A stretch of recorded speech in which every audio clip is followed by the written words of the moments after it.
Okay, we're back with the arcane build here. Um, Obviously, if you're watching in order from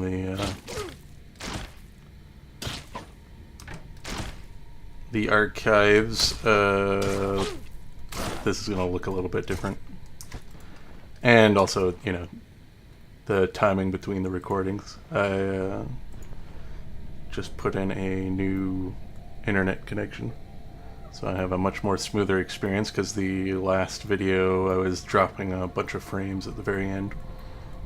So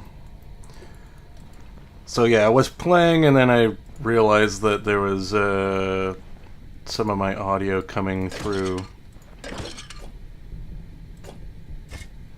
that was unintended, which kind of ruined the footage. And I ended up dying on the way back to town to try to hand in the quest, so we had to come back in and do the dungeon again. But, considering the footage from the last video was kind of ruined due to my latency problems, coming back and clearing out the dungeon again is not a huge deal. So I just leveled to level 6.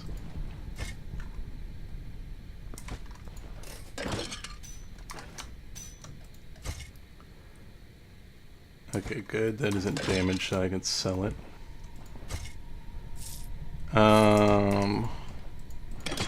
So yeah, I've been experimenting with a second character while I've been gone for a month. Just due to my internet being so incredibly slow. Let's kite this guy back so that he isn't casting on me while I take out of his horde of zombies.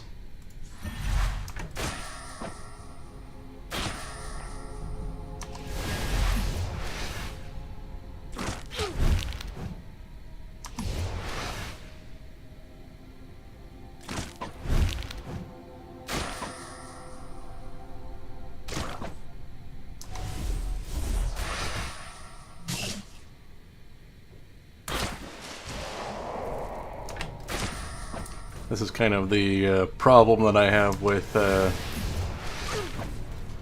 playing Arcane, is that you kind of get yourself surrounded.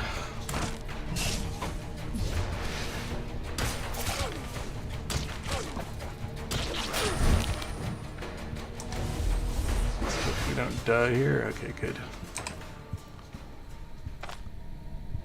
Yeah, that's kind of the problem I was having. I thought playing a melee character. I played Leonidas again, which was the character I did in my Spellblade playthrough. I'm doing like a kind of light lightning, where I just got these two spells. I have the original tier, and then I have these two spells, and then pretty much everything else is in dagger. The reason I went dagger was I was seeing that the which one is it? This one allows you to switch targets, which looks like it synergizes fairly well with Wormhole, and it does, because it allows you to switch places and then stand on the portal so that you can use it to stun or daze the target when they teleport back to it because you're standing on it. But you're still dealing with the issue that you're putting yourself in the middle of the fray when you're using your arcane spells. Something I haven't totally experimented too much with is the fact that you can put Wormhole on yourself. But I'm not exactly sure how to use that in an efficient way. I was thinking maybe like you could do some kind of like archery build, splashing arcane, and then you can like use that to move towards a target preemptively and then shoot and then teleport back. But I don't know how useful that would be.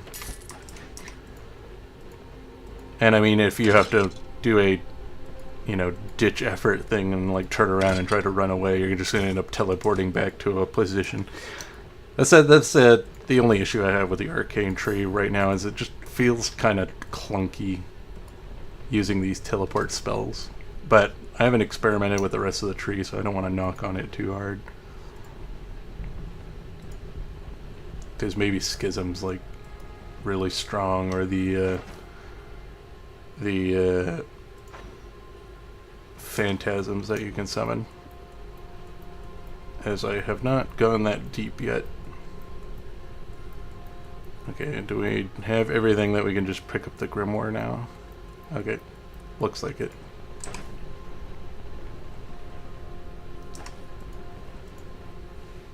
Okay, need to make room for it though. How are we gonna do this? There we go. Alright.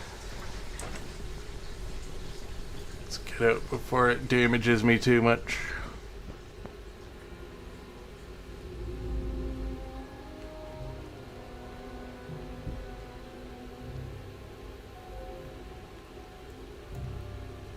Oops.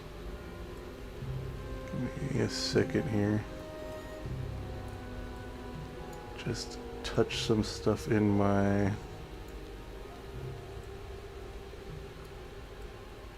Why is this not giving me any updated data?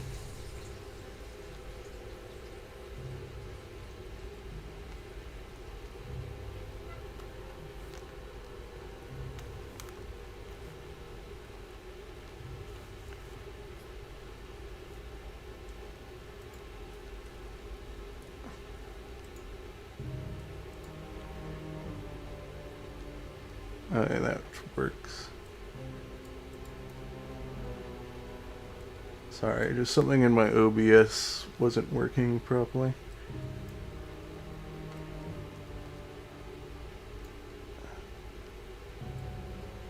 Let me just move the windows so they look fine. There we go. But yeah, like even streaming right now, I have dropped 0 frames since the beginning of the recording. So this internet connection is nice and solid now, which is really nice.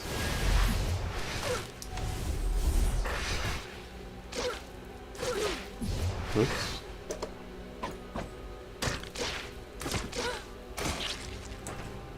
Oh, I just took a bunch of extra damage by accidentally moving.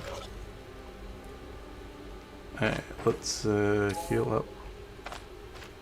Now we're gonna have to be smarter about getting back to the outpost, because traveling down the road just ended up getting me killed in the last unrecorded part of the stream.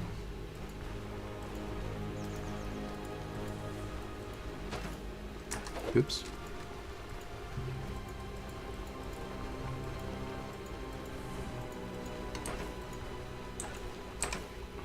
Character can use some water. Just gonna watch out for wolves if we're gonna be traveling through the forests.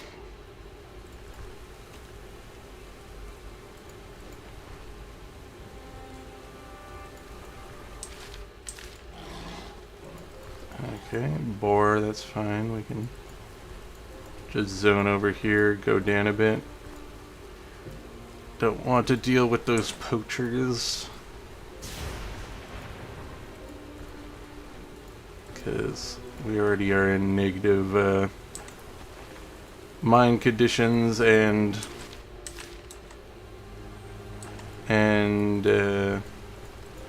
dealing with pain at the moment, so 'cause I think pain... Oh, it doesn't. Thought it gave a damage increase effect, but it does make you less effective while fighting. What's fatigue do again? Kind of the same thing.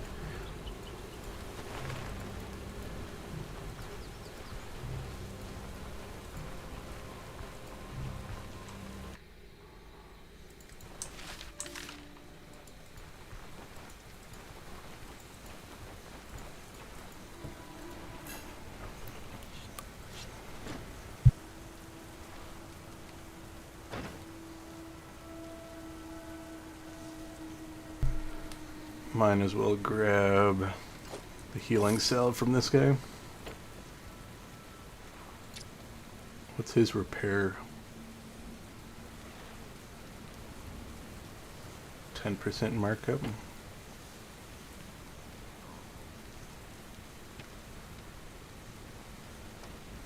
I could do that and that because it's cheap.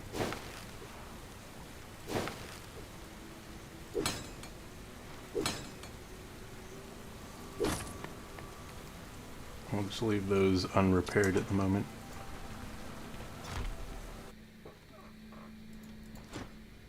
About my contract. Thank you. Okay.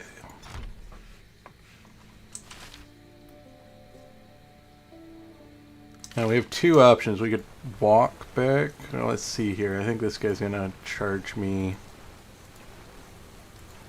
Oh, he hasn't even unlocked yet because I haven't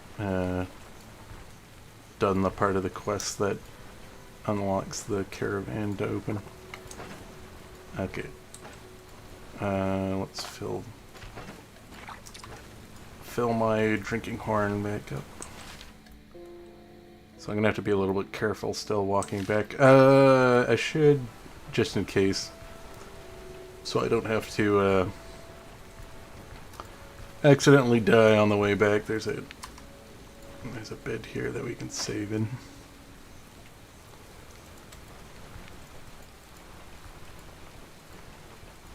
That way I don't have to redo the dungeon again for the, like, second, third time.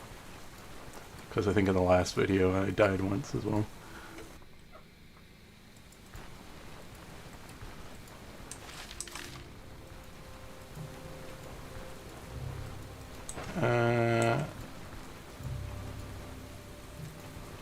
Yeah.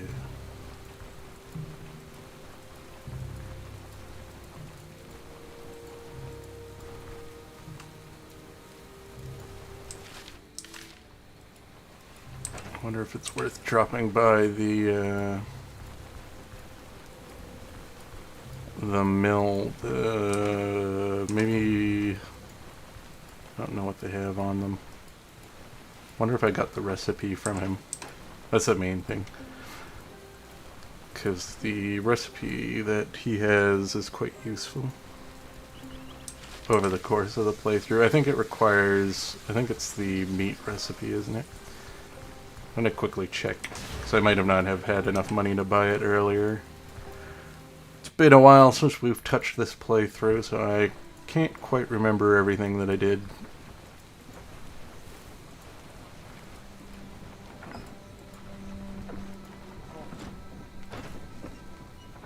Yeah, okay, I did learn it. You can buy the grains of flour if you want to do some mercantile business and sell it to different outposts.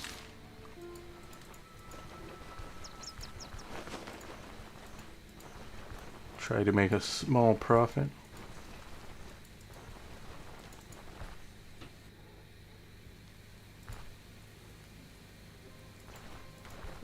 Maybe I should play that on stream. I always found that game kind of fun. There's a game called Vagris. It's based off, I think, 2nd edition. Dungeons and Dragons. It's a trading caravan styled game.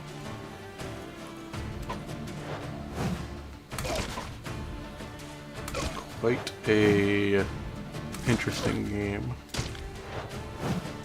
and I'd love to replay it because I haven't gotten super far in it.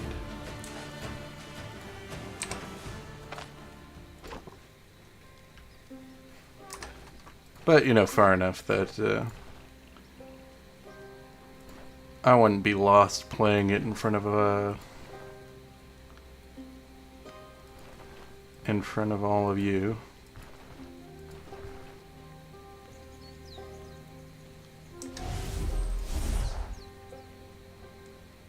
Oh, that one was an illusion. Wonder if he's also an illusion. Let's target him with a spell and see if... Yeah, he's an illusion too. Yeah, that's for paranoia. It's interesting. I don't know how I feel about these new negative moods.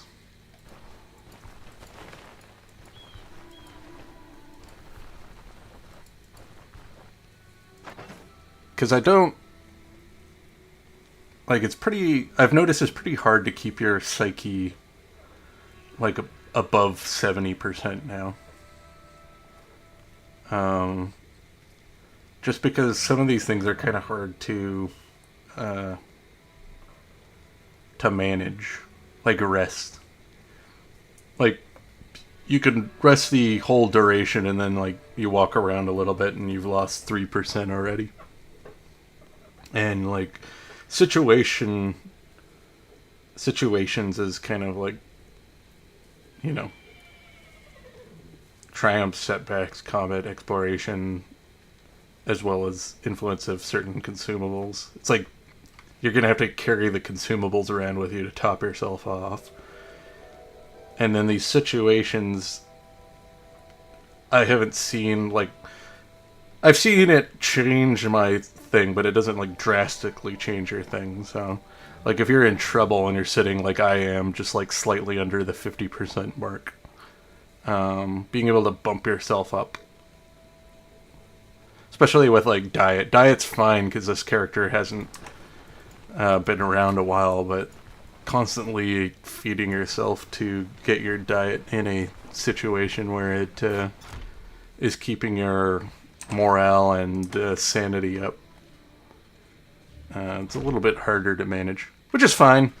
I don't mind there being mechanics in the game for you to manage, but it's what makes the game fun and challenging. But I don't know if it's in an exact place where I'm completely satisfied with the sanity mechanics. Maybe if it wasn't exactly 100%, and it was like 120% or something like that, so that you had a little bit more wiggle room with being higher on the variance. So it's a little bit easier to stay closer to the 50% range. Especially since a lot of the new negative effects are just negative effects, where the ones previously were negatives and positives. Not to say, I think that there's still some negative states that have like a slight upside on the downside. But this one, as you can see, is just giving me a bunch of negative modifiers. So,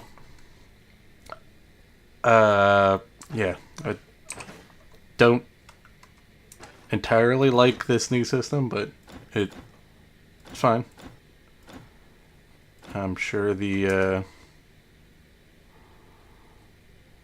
well, I guess he doesn't have any more work.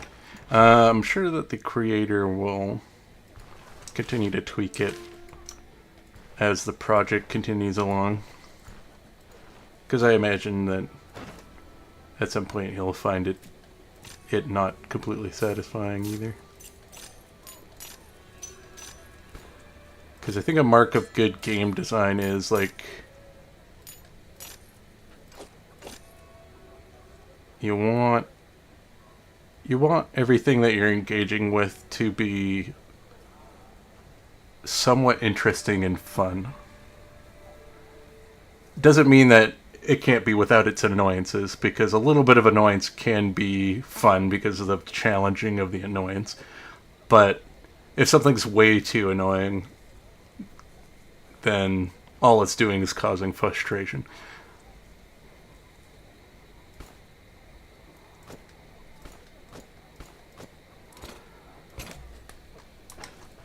And then all that amounts to is, oh yeah, right, I have a shovel on this character. All that amounts to is you eventually putting the game down out of frustration.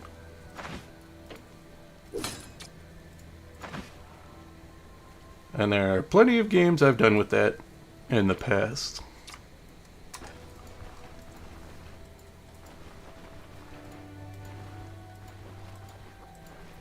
Because, like, a mechanic I would love to see improved in the game is the inventory. Because he keeps adding new backpacks and such. I would love to have a more engaging inventory system. Something similar to, like, 2 games. Actually, I can think of 3 games that kind of do it fairly well. Let me just pull up my Steam library for a sec so I can... Do I have it installed so I can remember? I may have uninstalled it.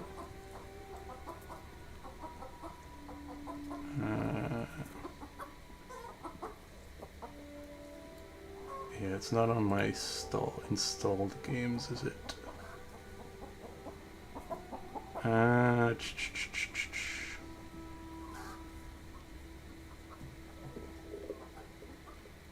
Why does my Steam library have to have so much stuff in it? And what was it called?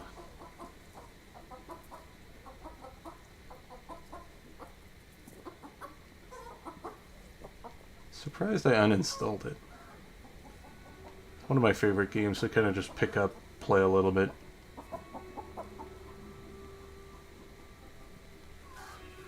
It's also an incredibly hard game. So I don't like to look at my non-installed games because it's so hard to weed through all of them.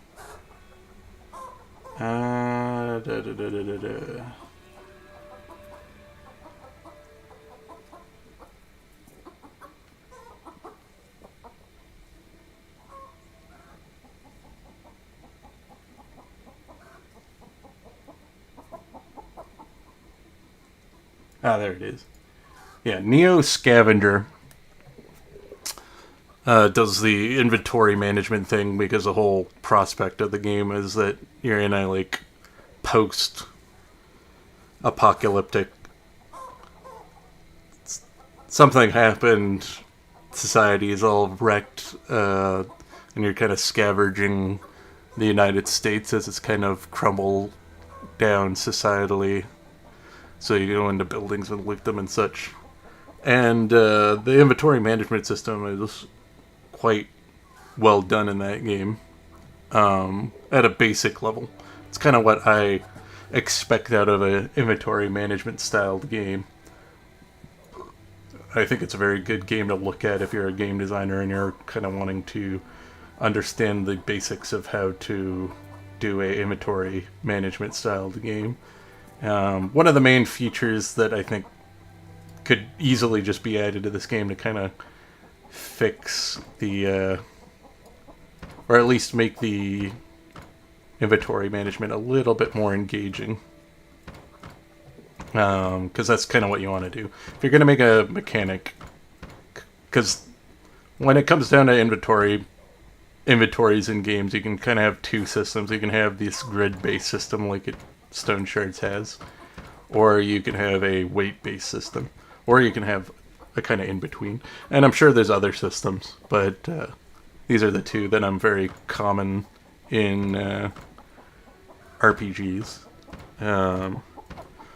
And the kind of thing that I think that is missing in Stone Shards is the ability to turn items sideways. As you can see, like, the crowbar only stays upright, which limits, like, kind of what you can do grid-wise. That's why the drinking horn ends up being, a pretty good item to get early on, because the regular drinking item is the size of the purse. And the majority of the items you're going to be finding in the game are, they're going to be one of these items pretty much, right? There are some exceptions, or you'll get something like that. There are some exceptions, similar to like this thing. I think it's a little bit longer, but pretty much this is the majority of the items you're going to find in the game. So you pretty much have to look at the inventory because this is the point. This is the fun slash annoyance of the grid-based system, right? You're sitting here and you have to calculate how you're going to arrange these type of items within your backpack to try to get the most value for, your travels. So that kind of, if you're looking at these items, you kind of have to segment your bag based on that thought. So the idea is a lot of items are the 4 or 2, like that's a majority of what you're looking at, and one spot items. So those kind of functionally can work within this line and this line, or you could say the line below. But then we have an additional line underneath where the 2 tall items can't fit in it. So that's where stuff like the horn becomes quite a bit more useful item in your backpack, because what is going to be fitting in this middle slot, if you're looking at this top row and this bottom row, like how I segment the backpack and how I look at it. This middle row, the only thing that's going to fit in it is these sideways items. And you kind of have to think of it because the 3 tall items also kind of fit in that length of category, right? As well as, your 3x2 items. At least that's how I segment my backpack when I'm thinking about it. But if you allowed the turning of items, it would make it a little bit more interesting mechanically to engage with the backpack. Obviously, if the creator, wants to do that, he has to think a little bit more about how he wants to design the items to make it a little bit more, challenging slash difficult slash more engaging and interesting, like making items that are like 3x1 over or stuff like that, and then it's a little bit of the puzzle of trying to Jenga things into position or whatever. Because that's the whole fun of playing with a grid-based inventory, is the whole prospect of trying to figure out how to organize everything, right? If you're going to make a engine or like a mechanic that you're wanting to engage with, you want to make it engaging for the player. Otherwise, scrapping it is a better choice, because if you're not going to think about how you're engaging the player with it, then it's just a feature that is somewhat overlooked and thus is uninteresting and people don't want to engage with it. And if there's any annoyances involved with it that aren't fun in a way, people aren't going to like engaging with it. Not to say that the inventory management is too annoying. At the moment, it's perfectly fine. I have some small grievances with it, like certain items that are really big that could be turned sideways, like the sleeping bag is a item that I think about, and like the bear skin takes up quite a large portion of the backpack that I wish you could kind of turn it sideways. But another 2 games that I think do backpack inventory management stuff really well, and it's kind of the main staple of the game, is Backpack Hero and Backpack Battle, which Backpack Battle, I think, is the multiplayer online one. I think that heavily was inspired by Backpack Hero, because Backpack Hero came first, and it's a single player game. I enjoy both of those games a lot. I like playing both of them. That kind of takes the backpack management into a different direction, because the whole gameplay is the backpack management, and it makes like comboing items by like having them positioned next to each other so that you can get things, which is really cool. But maybe that's not what this game's trying to do. But stuff like that would be interesting, because I can understand not being able to turn certain items sideways, or them getting a negative debuff if they were turned sideways. Like for example, the drinking horn or like some kind of drinking device, if it doesn't have like a cap that can be put on it. Obviously, a drinking horn can have a cap put on it, but in real life. But there could be, or like a bowl of food, like there could be like some kind of disadvantage for turning it sideways in your backpack if he wanted to implement the whole turning sideways thing. But obviously, you know, that's his choice. How he wants to design his game.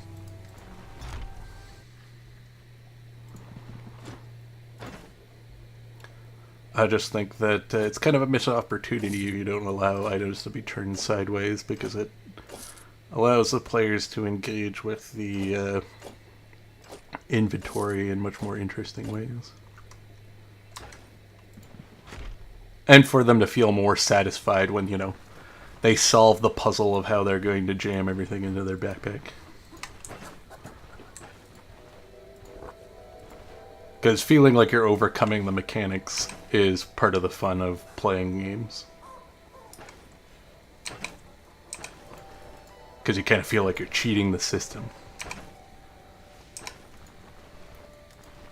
Even though if a designer is smart, they already know that you're going to do that. But the whole idea is to try to make people feel satisfied for their choices.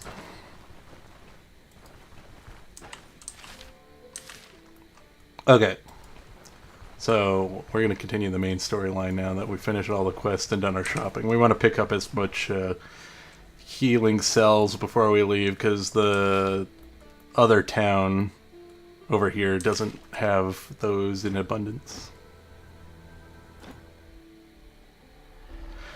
But no, we're off to the capital. It might be worth picking up the next tier of magic early. Also, because I think Jonah gets a bonus for having magic books in his inventory now that they changed his passive trait.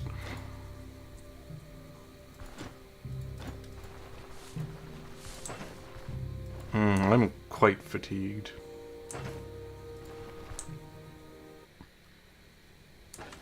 Should probably take a nap. Also need to save, so yeah, should probably definitely do that. We don't want to do it in this district because they charge quite a bit at the end in this district. So we're gonna go to the cheap hotel. The only advantage of sleeping in this district is they also give you a meal when you wake up, but I'm gonna go to the cheap district in the dock where the quest is that we need to complete anyways and rest there, because that way we don't have to pay almost twice the price.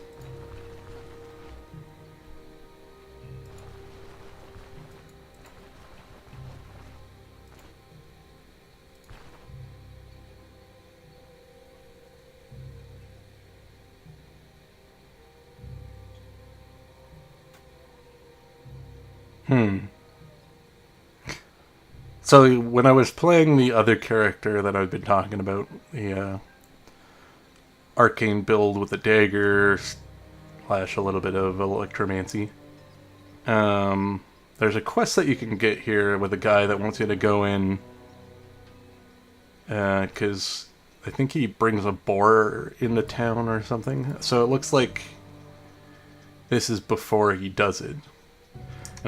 And if you don't complete the quest in time, there's a notice on the door that says that he's pretty much been arrested and is scheduled for execution or something, I think. Which is kind of interesting. Oh no, I don't want to do this quest yet. No! I want to take a nap first. I didn't mean to click on you.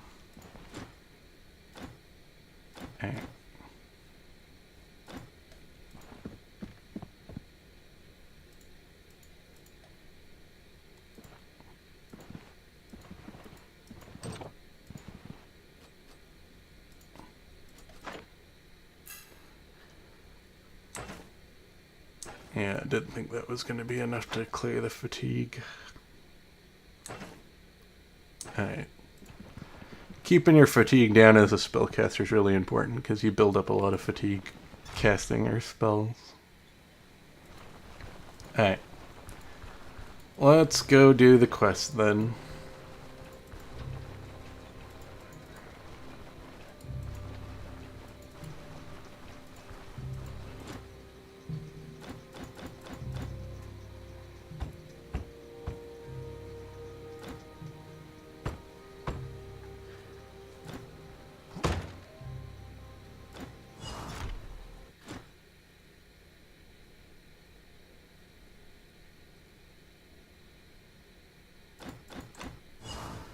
Okay, let's kind of speed run this. We'll get the journal pieces. Then we have to kind of look at everything.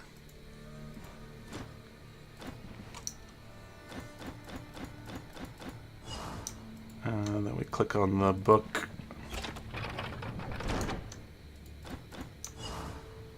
So the rest of the pieces are downstairs, I think. Yeah.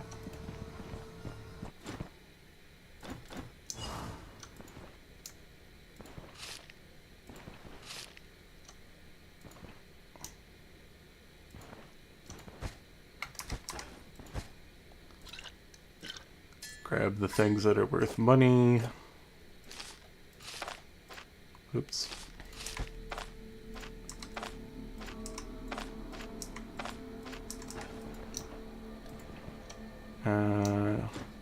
Okay.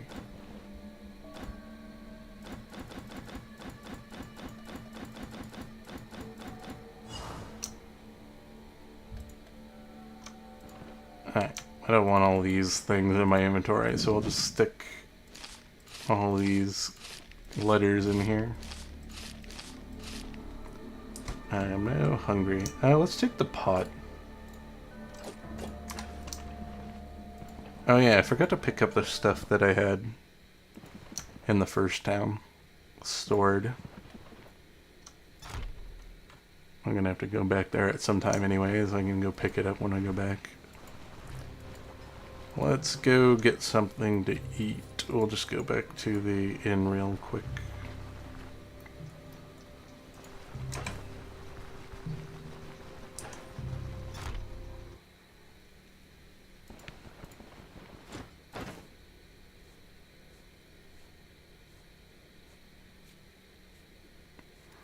I think that'll be better once they put in the fishing mechanics.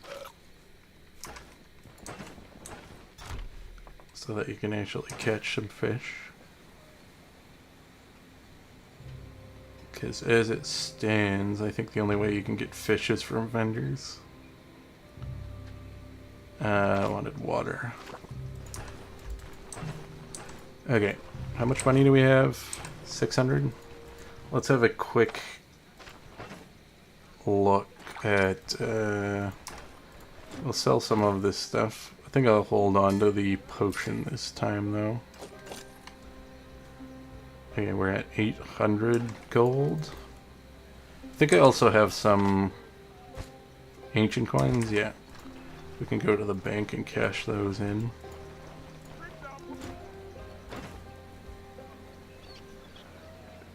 Okay.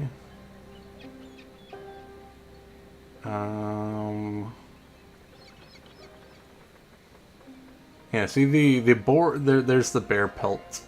Because the bear pelts would work a lot better if you could turn them sideways, because they take up, what, 3 by 1, 2, 3, 4. 3 by 4. 3 by 1, 2, 3, 4. So they would kind of fit in here a little bit better. You could squish in like a handful of pelts if you're a hunter. That was what I was more interested in. Is that you can kill quite a few creatures that have the bigger pelts. And it doesn't not make sense that you couldn't have them sideways in your inventory.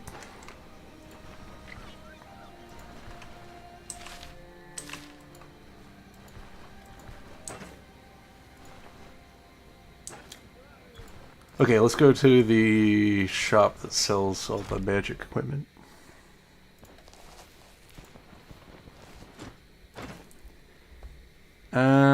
We want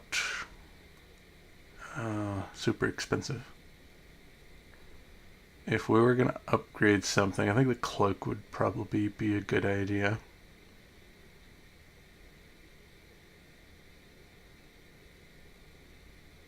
Um,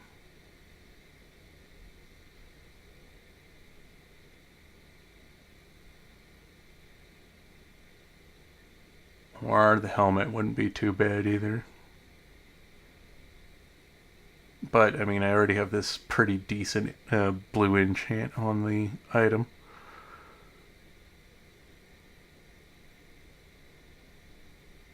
So the cloak would probably be the best upgrade.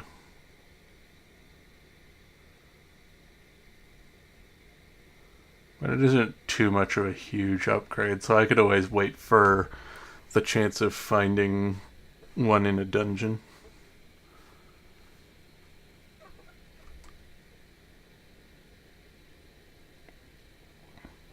I definitely could use the finding the witch's hut, because that would give me a better staff and a better helmet. Okay, well, I need to go to the bank. That was another thing I need to hit up before I hit the caravan. Anything else I want to do in the town before I leave? Trying to think.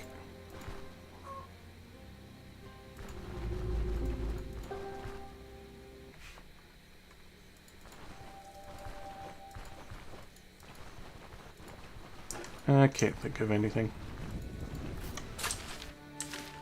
Okay, I'm in the right district. This is a bank. This is a bank.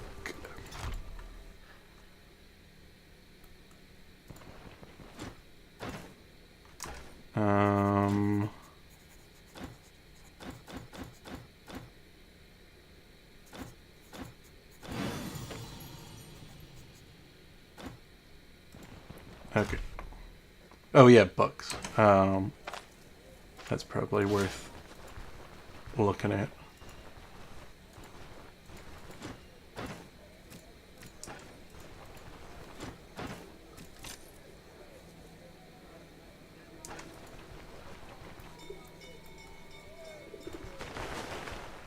Let's also just take a quick look at what the elf is selling.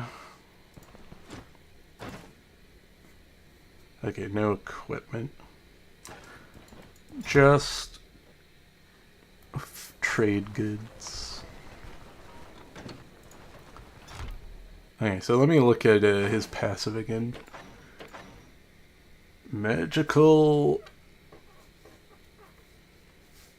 Arrow Shot.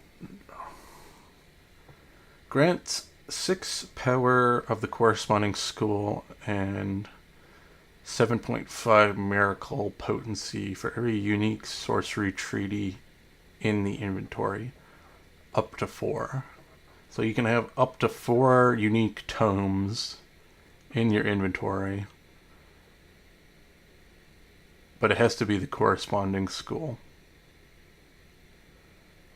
So if you have a if you have a full collection of a school of books in your inventory, it's giving that bonus to miracle potency and spell power to that school. Grants backfire chance for each sorcery treaty read for the first time. So this is just a static bonus.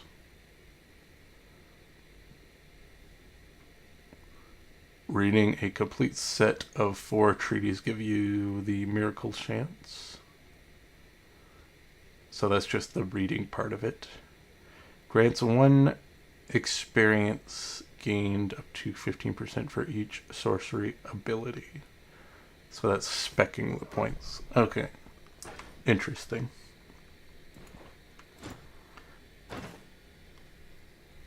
So actually having the books in your inventory is pretty good. don't quite have enough to get the... I could sell the potion, though. Because it might be worth... What's the penalties that I'm getting?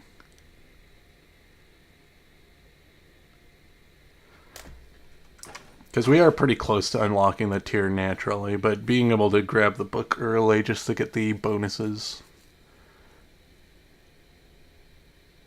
is definitely worth it with how his passive works. So maybe I will just end up selling this potion, even though I kind of wanted to hold on to it.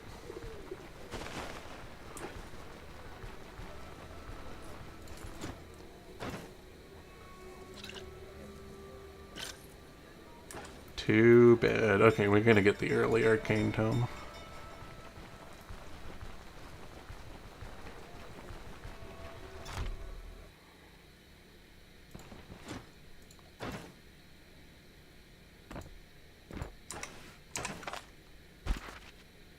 And then we can get the tier 1 tome at some point in the other town.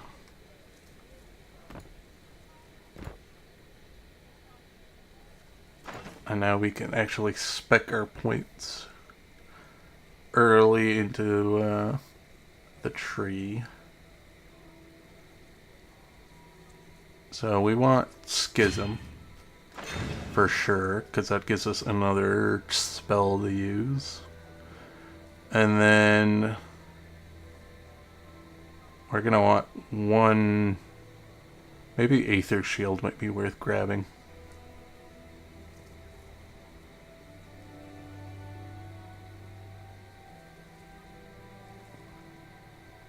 Activates Aether Shield for 2 turns plus 1 turn for each other learned Arcanist spell. I'm assuming the passives also count as spells. No, they don't, maybe? No, they're passives. I'm assuming spell is the... Up in the top left corner of it, it says spell. So those are spells. So I would get an additional... It says other, right? Other, yeah, so it's not counting itself. So I have 3 spells, so that'd be 3 plus 2, 5 turns.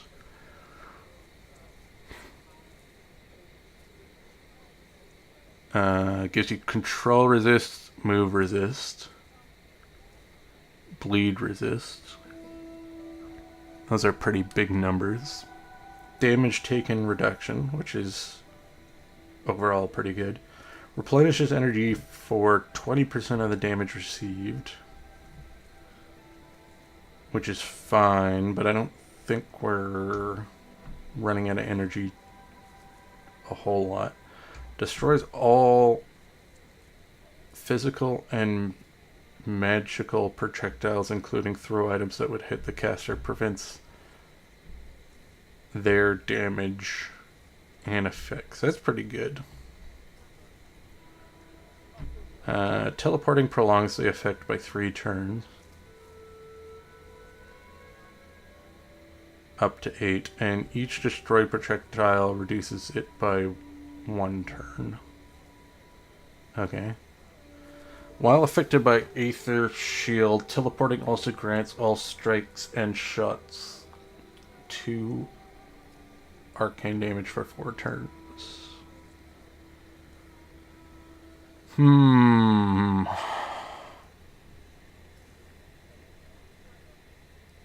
Okay.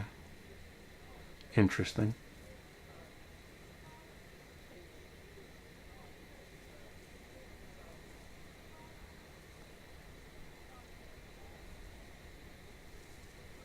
I think we might want to get Time Echo though, because I think that adds extra damage to the spells I'm already using.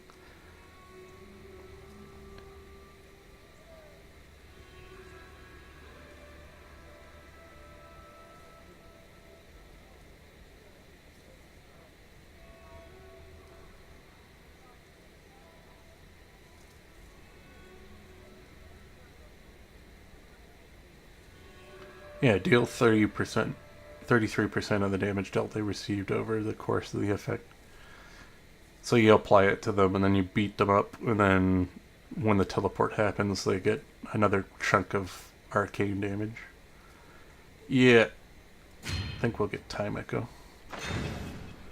Especially since we're kind of just doing the pure arcane build. So, okay, this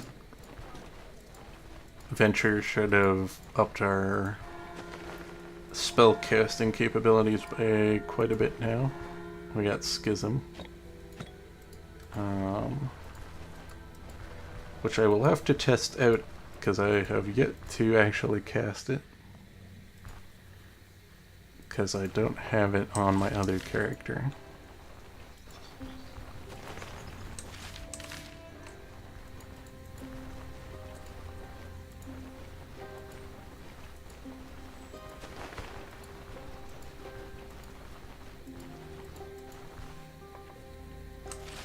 But we kind of want to move the caravan and do a dungeon at least before I call the stream for the day anyways.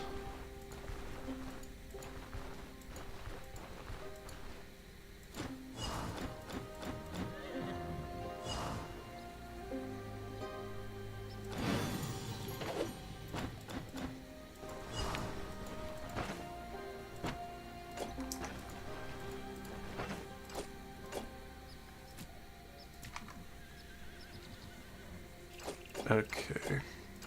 Don't need to carry all these bowls on me at the moment.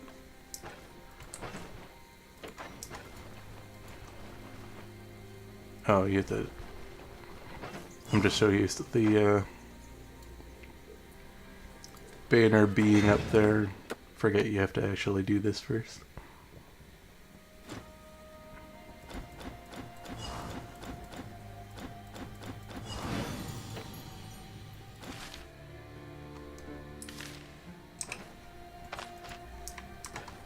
Okay, let's go deal with the old contract.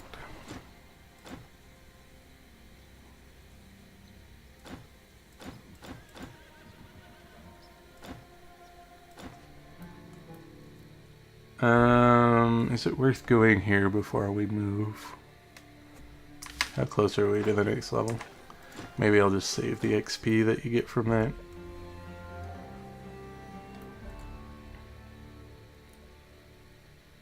Oh cool, the dungeon's like very close to the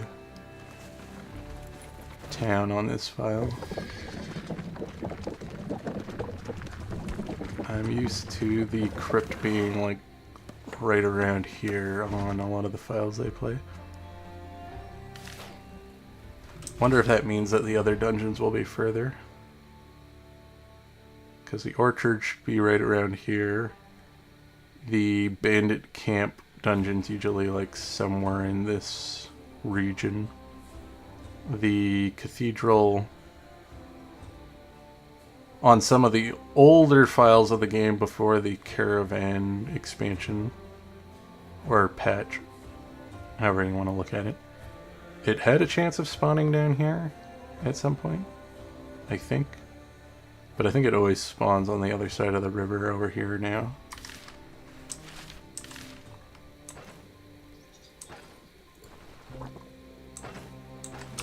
Is this the file that I have? Yeah. Where Pilgrim's Rest is over here instead of on this side of the river. So maybe it does have a chance. I have no clue. I haven't played enough files to see some of the variants. Maybe the cathedral has a chance of spawning in this region. Which would be interesting.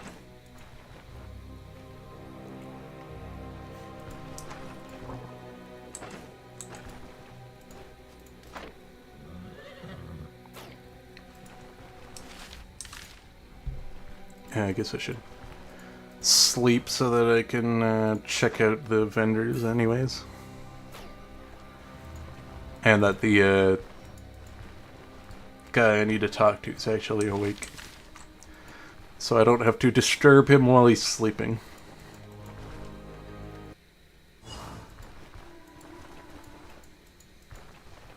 I'm also just going to quickly check to see how much the book costs. I won't be able to buy it, but I can at least see what the goal is to be able to grab it.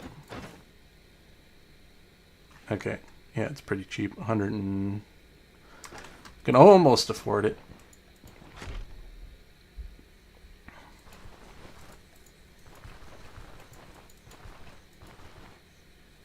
Hey, you have anything cool?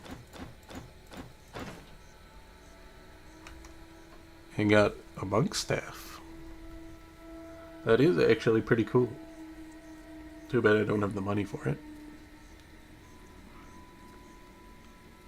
No, it has that kind of penalty to skill energy cost. And since we do end up using staff skills, but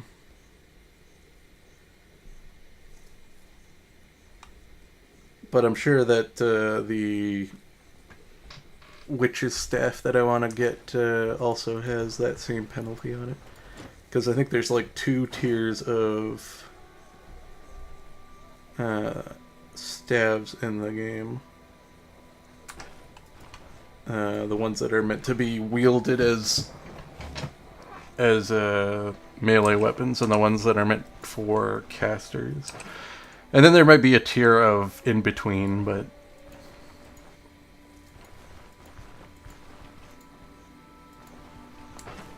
okay, so we're definitely going to need food before we leave, but we're just going to quickly deal with this.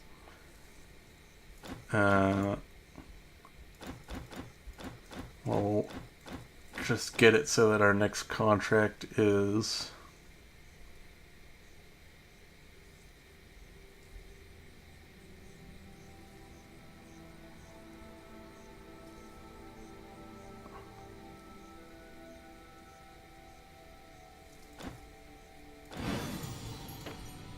Oh, interesting.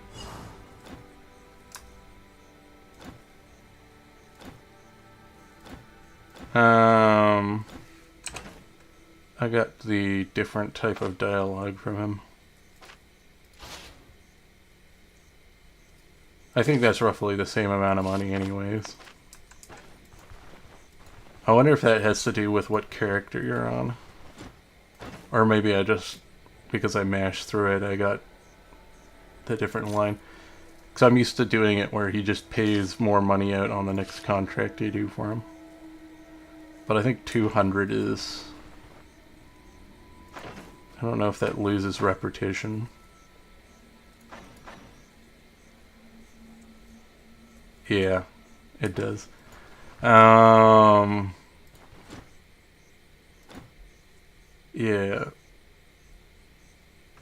Guess I have to be a little bit more careful when picking the dialogue. We're gonna want to do, I think, unholy manuscripts, but we'll wait to pick that up for a sec. And we're gonna just get some food.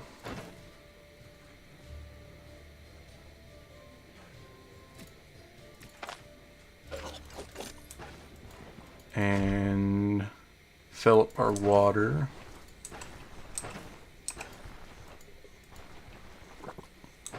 Now we'll take a quick look at the vendors just to see what they have. I think, yeah, we already looked at him.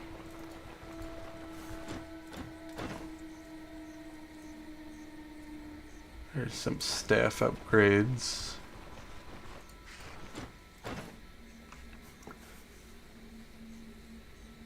And the backpacks. Quickly repair that stuff. Okay, we have the rope learnt already, right? Yeah. Did I come down here on this playthrough? I can't remember. I know I did a little bit of exploration.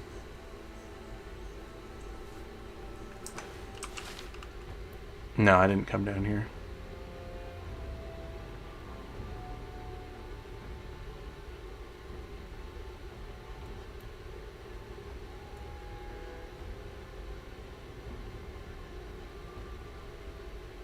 Huh. I don't think that's the witch's hut, though. I think that's the... That's the, herbalist's hut? There is still a staff there, though. That might be worth grabbing.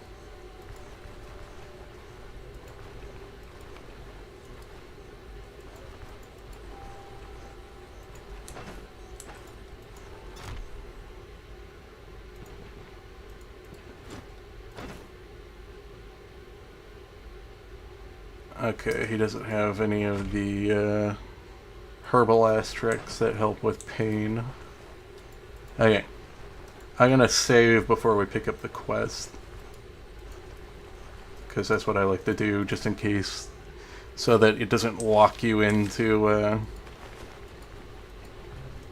completing the quest.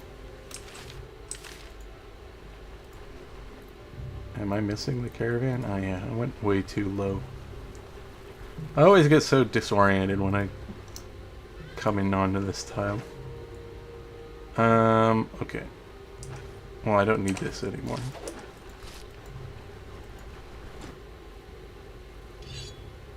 I'll just have this conversation. Just to complete the quest. Even though I don't think it... Well, it does that. Okay. So we wanna just rest to get the save. So then I don't have to lock into the quest. Might be worth doing a little exploration run, but I want to get this quest done. It's going to be a little bit dangerous. Luckily, if we do die, it's not much of a trek back anyways, because the dungeon's so close by. I also want to... The reason I kind of want to rush this is just to see what Schism does, because I have not used it yet.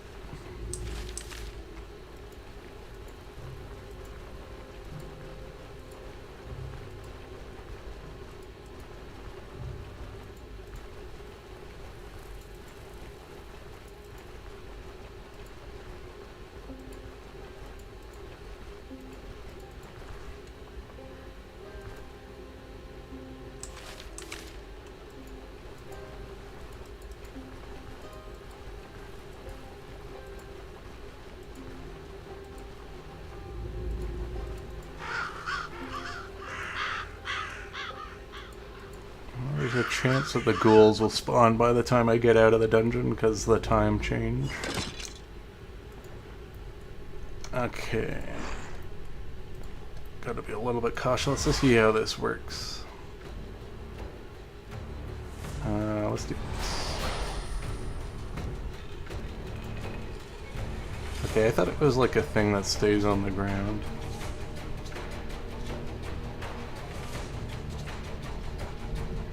Interesting.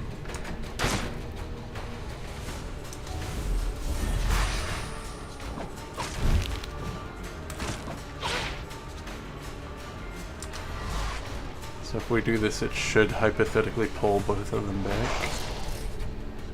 Well, killed him, but yeah, it does pull back. Okay, interesting.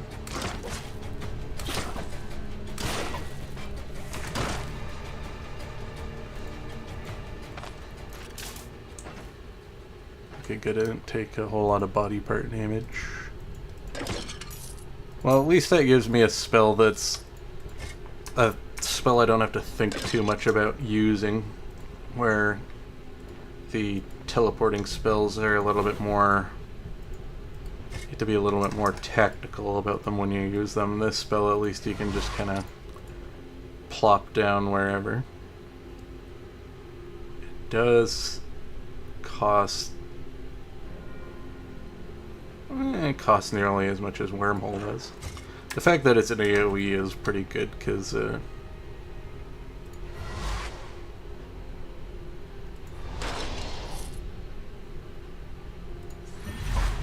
allows me to deal with larger groups of enemies.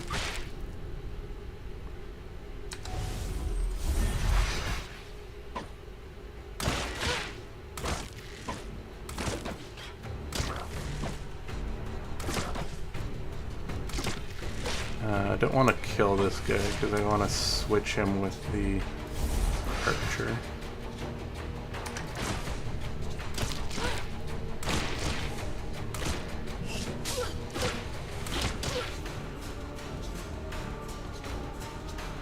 Can I?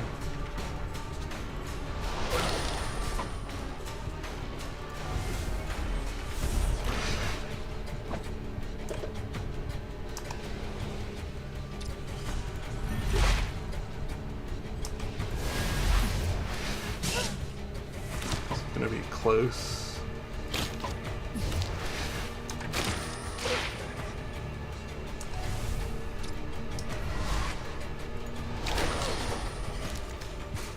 I'm getting hit by the backfire chance. Hopefully this doesn't kill me.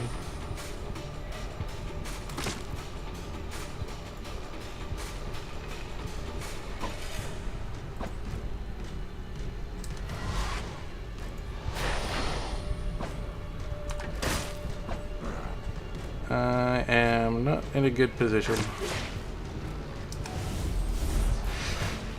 Yeah, I'm gonna die here. Okay, well. At least I know that I can't be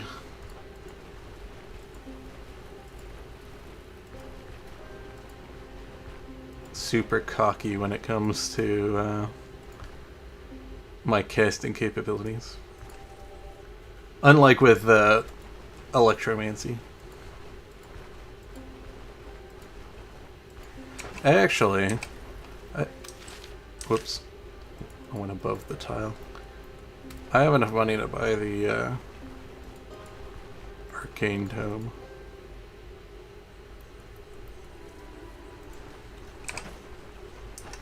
Unless that interaction with the guy dropped my reputation in a way that makes it more expensive. Nope. Okay.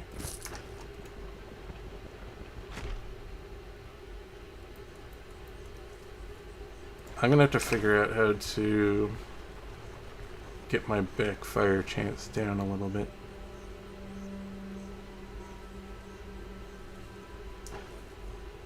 What stat does that? It's fortitude, isn't it? Vitality? No. Agility? Yeah. Agility has a chance of reducing backfire chance. We might want to invest a little bit of our points in there after I hit the next threshold on will.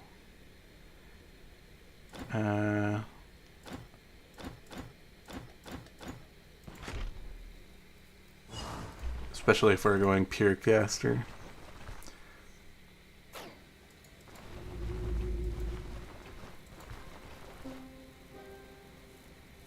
Because these spells have pretty high backfire chance.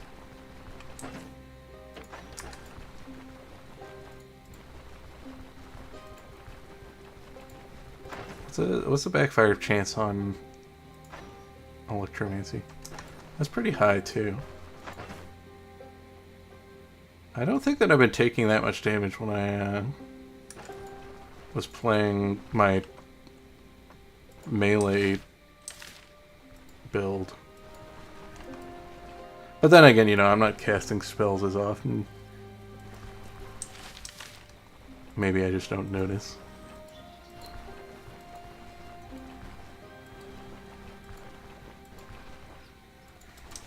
What are my penalties looking like? Okay.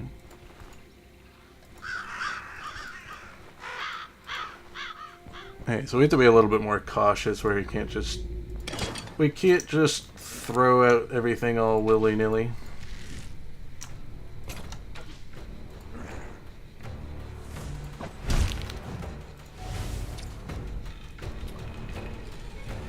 Okay, how am I gonna do this? Let's do...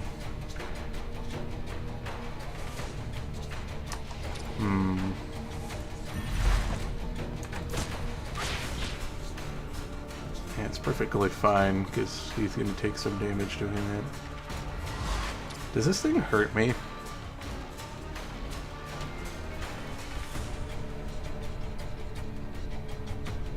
Or was I just taking the damage from the backfire?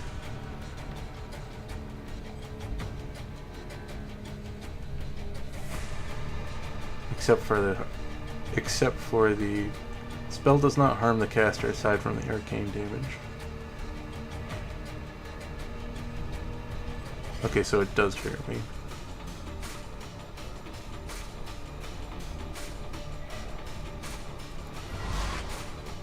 So I have to be careful on how I position it. Okay, let's do this.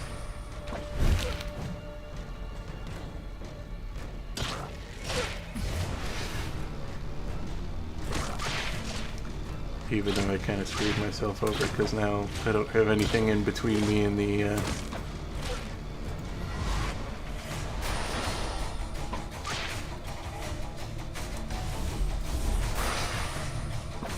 archer, but he's out of arrows now, so at least we have that. I haven't taken a whole ton of body part damage.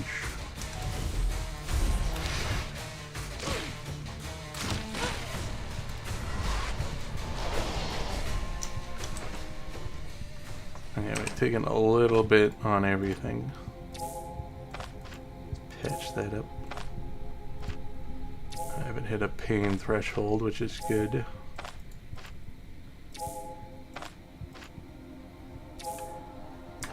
Because getting the pain debuff would be pretty bad, because it gives the additional backfire chance.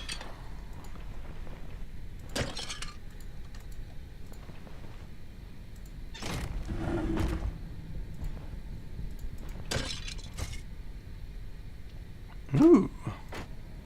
A blue version of the staff I'm currently wearing. Hopefully we can get an identification scroll off of the boss, maybe. Or in the boss room.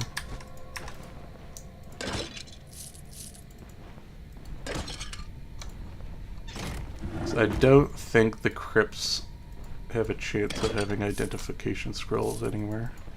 Besides in those two locations.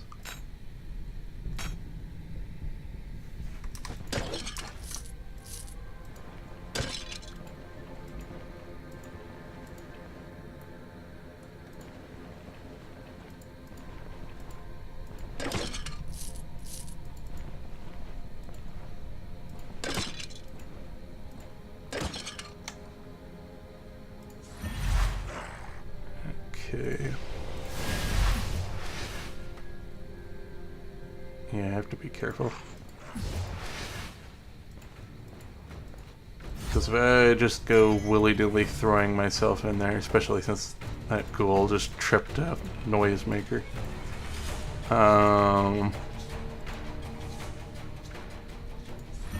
I'm just gonna end up dead. No, I don't want that.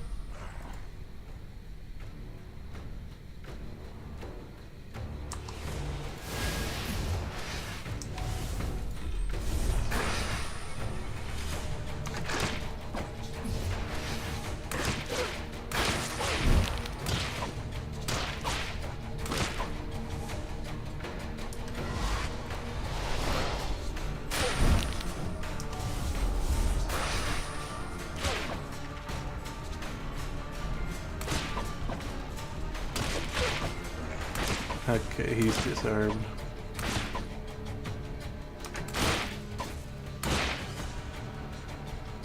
That's the cool thing about wielding a two-handed weapon is the crits cleave.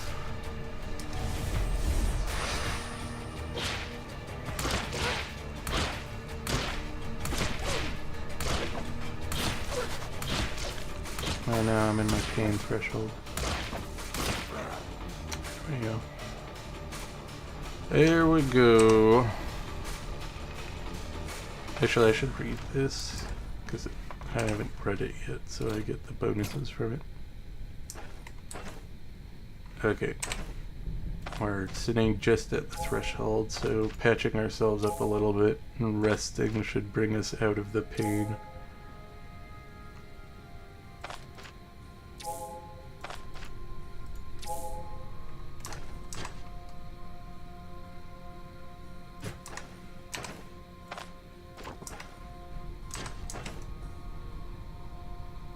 There we go.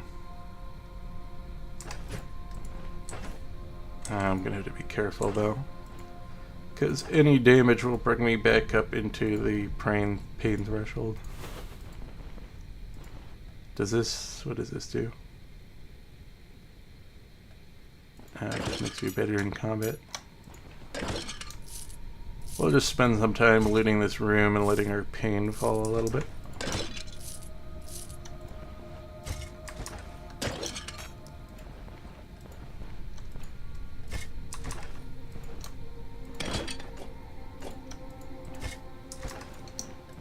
Not the most fruitful loot, but nothing at least. Alright, we got 3% pain to play with. That's a pretty good find out of a random pot. You need those for the caravan upgrades. You need 2 of them. So we might hold on to that. Though the money early might be good as well. Though I don't think I'm looking for anything too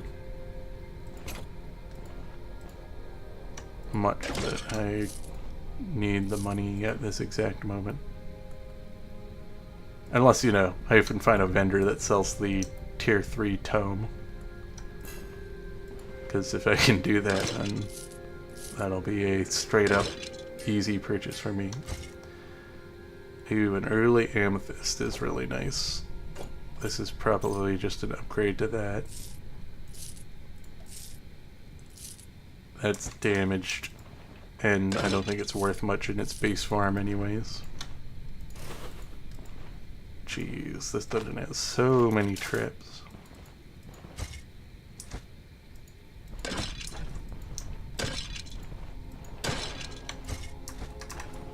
Alright, let's hope that there's some good stuff in here. And that is some good stuff, I'm fine with that.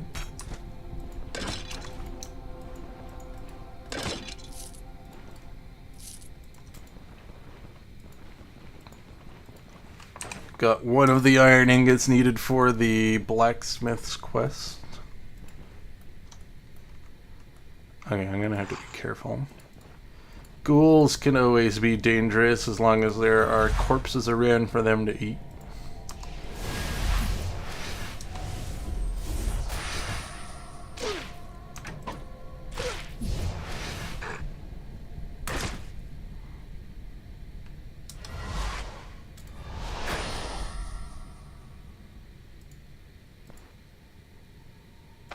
Is it immobilized?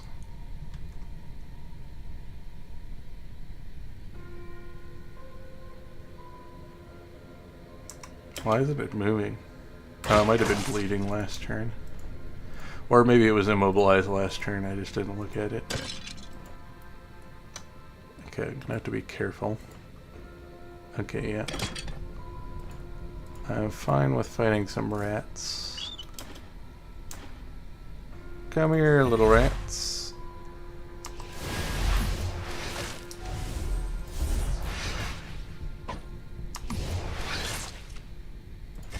Easy. And there's one of the manuscripts.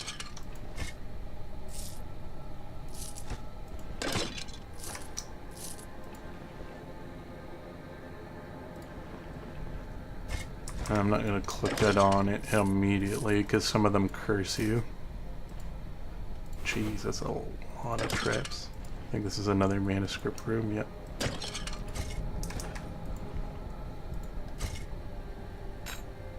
That's money. There's some more rats.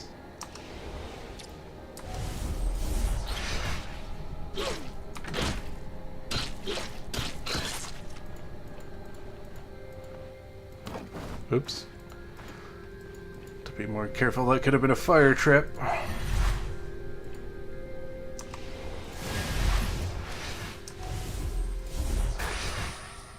Because this is not what I like about Arcane, is that you have to kind of do that if you're wanting to deal damage, which puts you in a precarious situation where you're closer to the enemy. Alright, there's the boss. I have to be careful.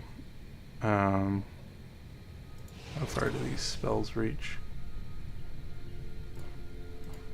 'Cause he's going to resurrect that,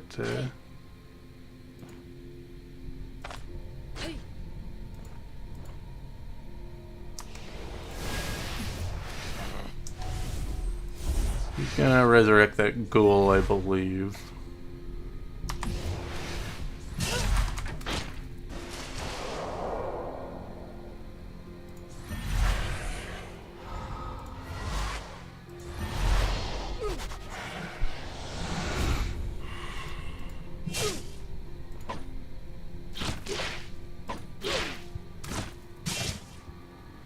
I'm gonna need second wind.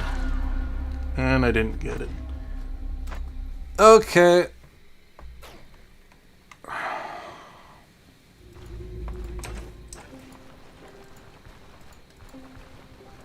That's gonna be pretty challenging.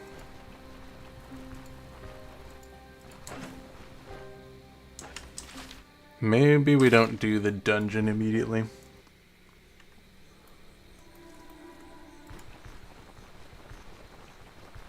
I might be able to do it if I get lucky, but I would need to get a crit on the boss or something, or do something to minimize the damage output.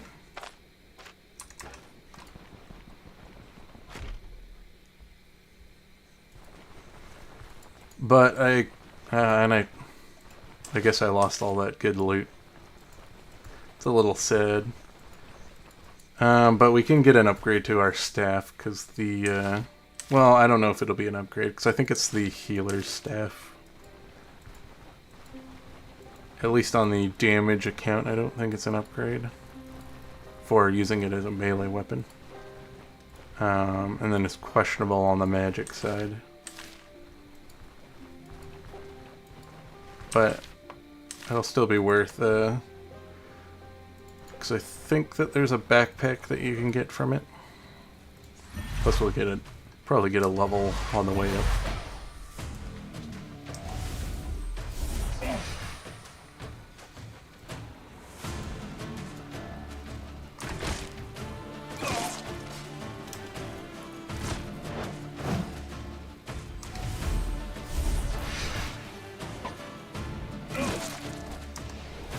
That's a higher tier bayonet right there.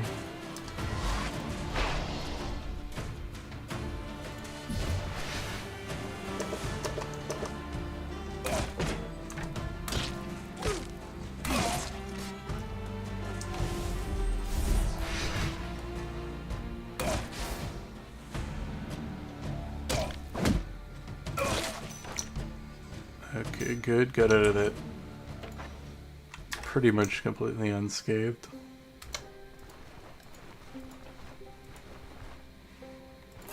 Ooh.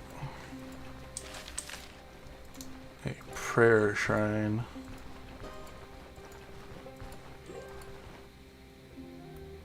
That one is a higher tier bandit, but doesn't have the super strong weapon on it. I'm more scared of the spiky... I had the spike club anyways.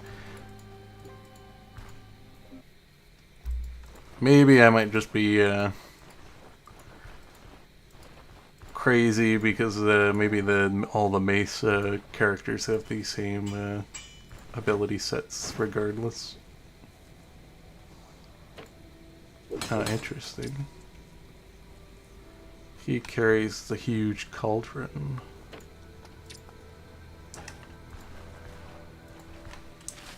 Can't... Oh, there is a sleep spot. Okay. I'm gonna do that just to get the save, so I don't lose any of this progress.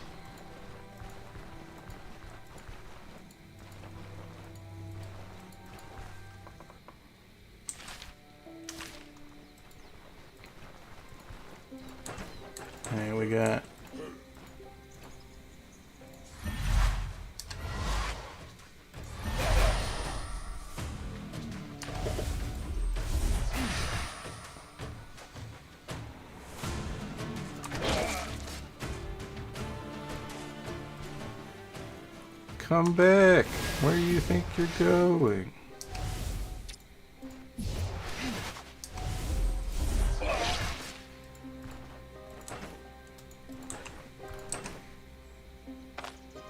I just want to play.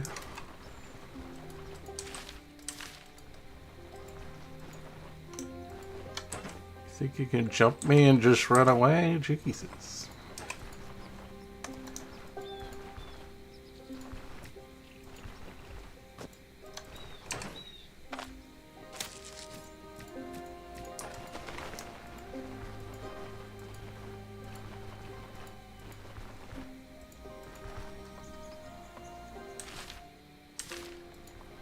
Okay.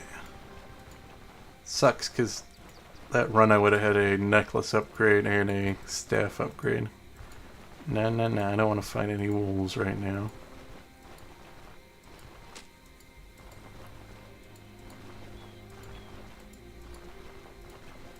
I always found it so funny that the wolves are so much stronger than they used to be. They used to be kind of common enemies that you could fight and they were much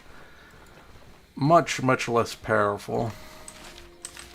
But now they're actually a considerable threat. Pretty much all the woodland animals that are aggressive are threats in this game now. So I think even the boar got a bit of a scaling up from the fairly old model. Oh, it isn't even the herbalist den, it's the starting tutorial dungeon.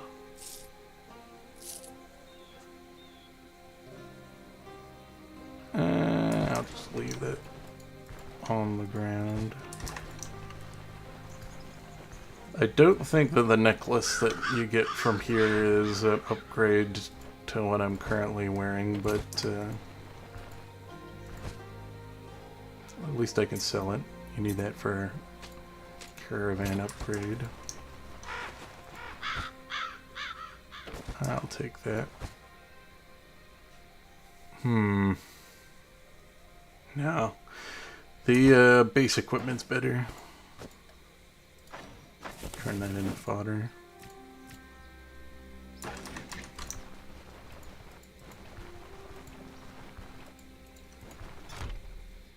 I miss the old necklace you could get from here. Because it was a tank. A tanky item that reduced damage or damage input.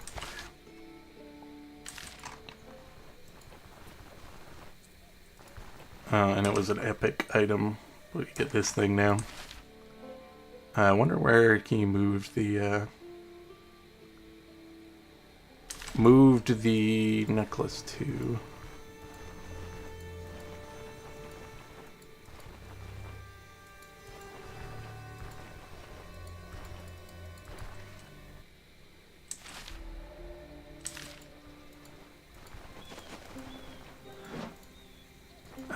Okay, I'm gonna have to be careful. Wolves are chasing those deer. And there's always a chance they'll accidentally aggro onto you, even because the aggro gets all kind of buggy when they're engaging with other things in combat. Sometimes they aggro onto you, sometimes they do their growling cautionary thing. All depends on like the sequence on how things happen. And I don't want to fight wolves this early because they're just gonna rip me into little shreds. And I definitely don't want to fight trolls, but I do want to... Uh-oh. They're chasing that deer. I do want to do that, and I could potentially get that loot for free. Perfect. Crimson Spleen Wart. improves the condition of all body parts by 0.1%, reducing the effect of damaged body parts on maxed health threshold. Interesting. I wonder if the lore behind that is that the trolls eat that herb, or are attracted to eating that herb, and that's why they have, you know, troll blood.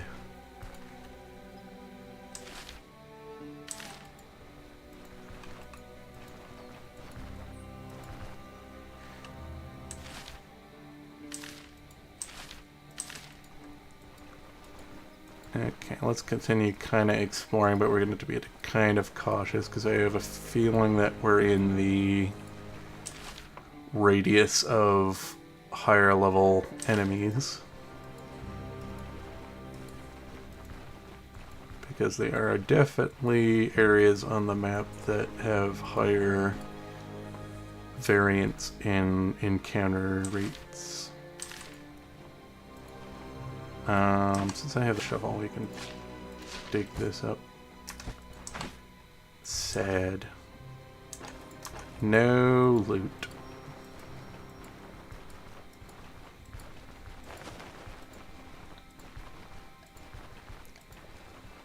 I don't know what you can get in them anymore. I know that a long time ago there was a chance of getting super awesome epic items from them. Because I think I got an epic sword, caster sword out of one of them one time. On a very old file back in like when the troll expansion, or patch came out.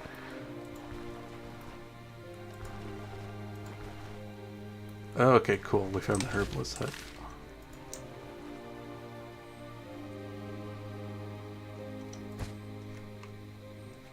I don't know if that'll be worth lugging around.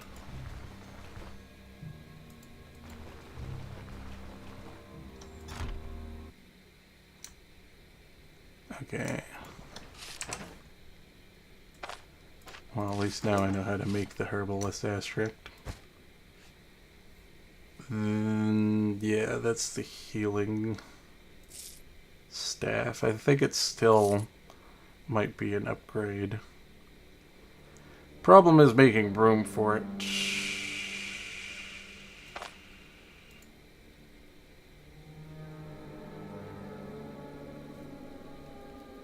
How am I gonna do this? We don't need the stick, and I guess I can eat some of this.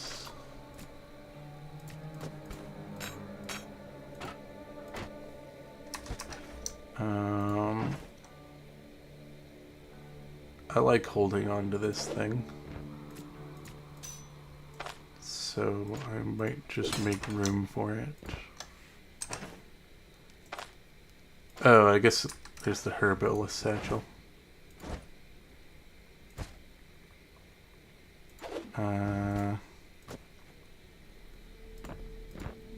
Let's stick some of the equipment in here.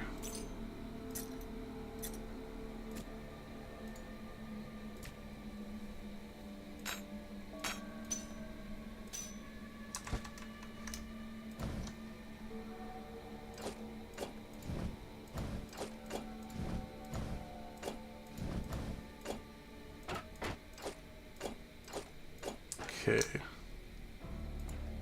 There we go. I'm not sure where the witch's hut has a chance of spawning.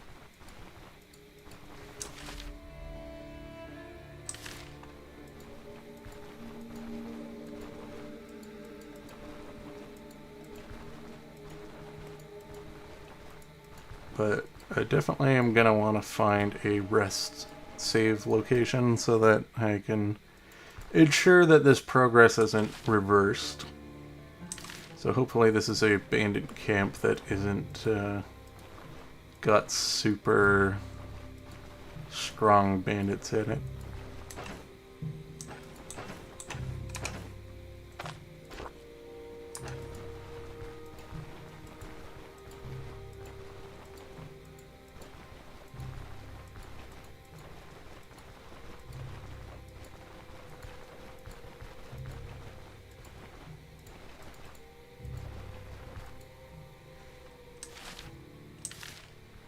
Okay.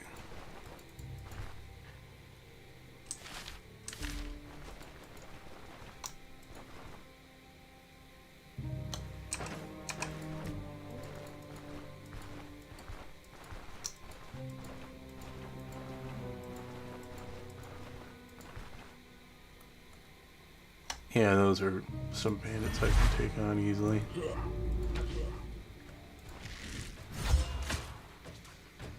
Okay, let's swap you two.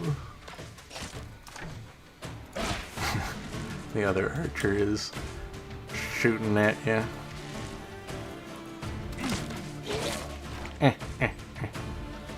Wait, do I miss out on the XP for that? Okay, good. I still get the XP.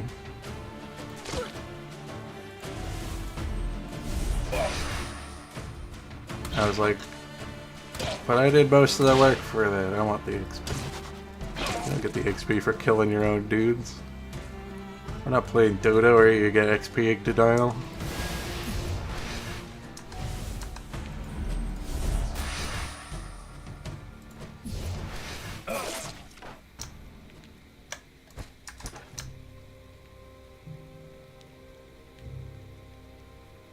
That's still a build that I need to do.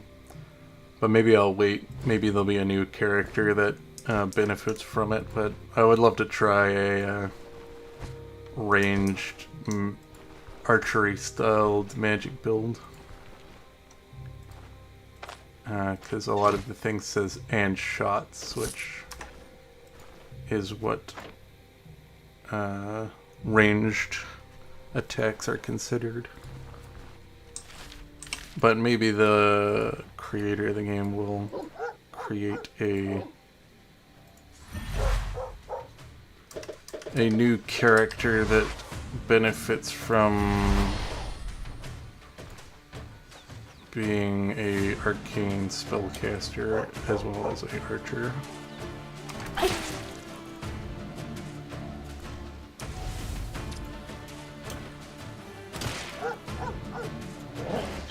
A magic hunter. Plus, I probably want to wait until there's like another another Mancy unlocked. Oh, there's still Astromancy.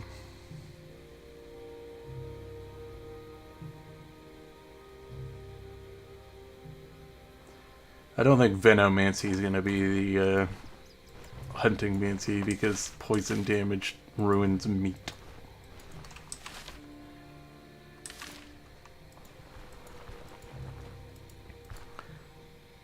I mean, the best hunting magic is fire magic because that instantly cooks the meat.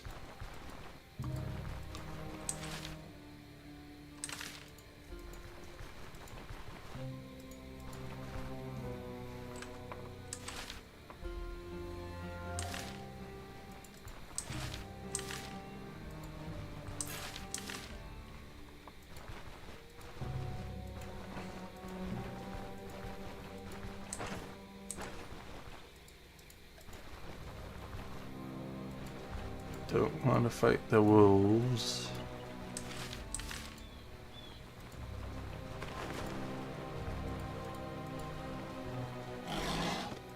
Or the boar.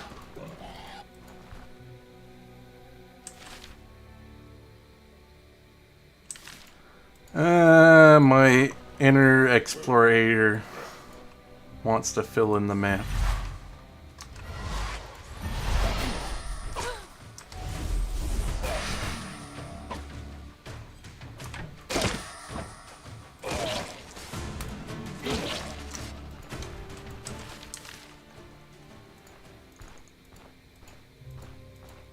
Okay, there's a bandit right here.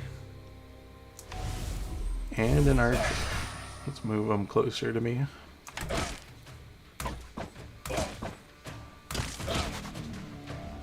Hey, who said you could run away?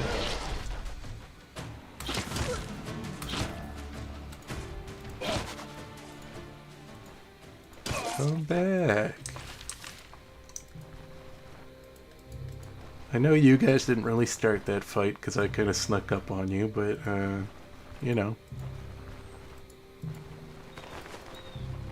He's still engaged in the fight.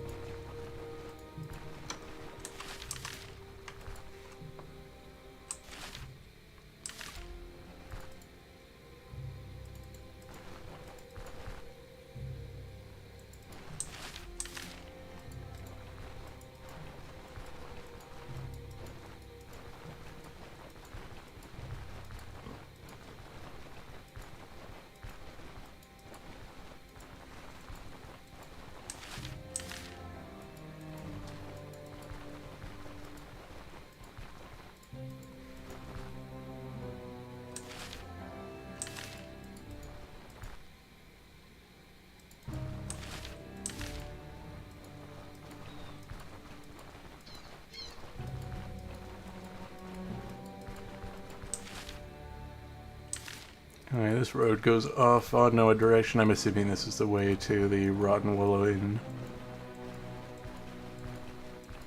Not used to it. Oh, it must be a different... No, that one's the Rotten Willow Inn. Not used to that road being here.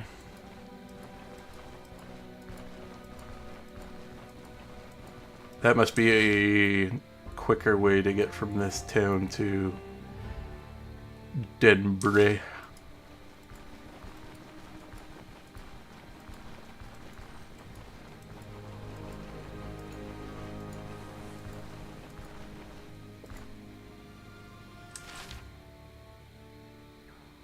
Okay, let's check out this question mark.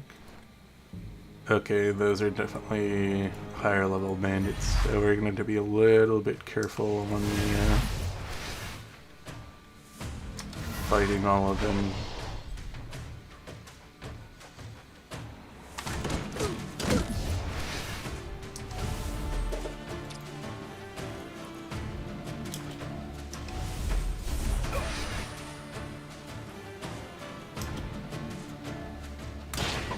Perfect, because he's dazed, he's not going to stand away from me and uses the long-range polearm abilities.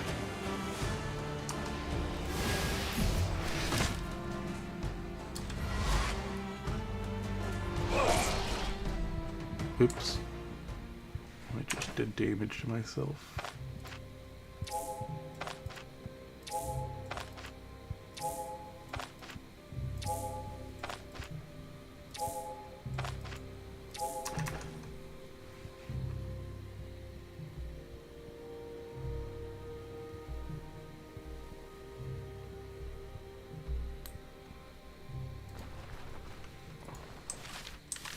Okay.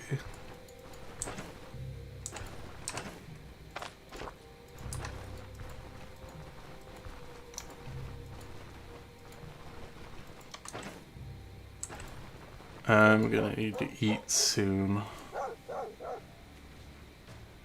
So I might need to find some lentils so I can make some lentil soup.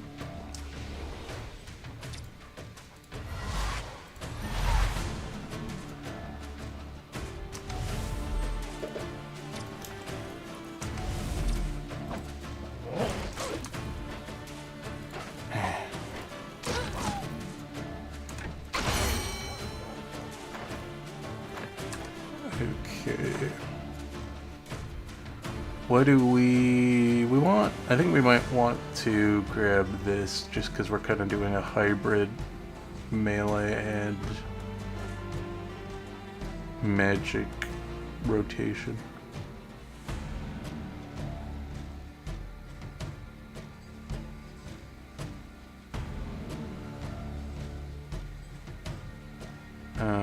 And the things I'll be grabbing here aren't a huge deal because I don't really care too much about burning energy. The shield might be useful, but we can hold off on that for now. So we need 6 more willpower to drop down to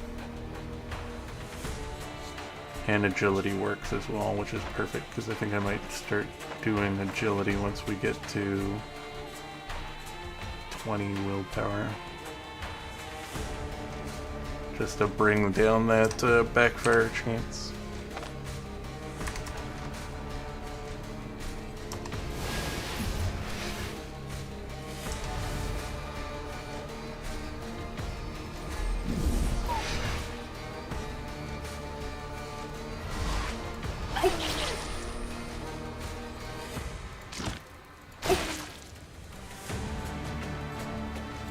Yeah, where do you think you're going?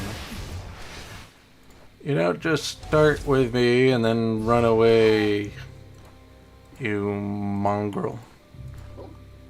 Get back here.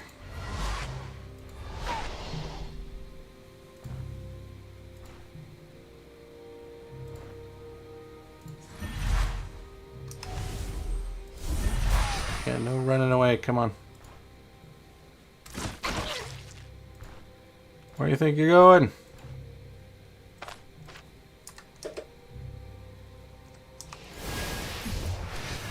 No, no. Yeah. That's right.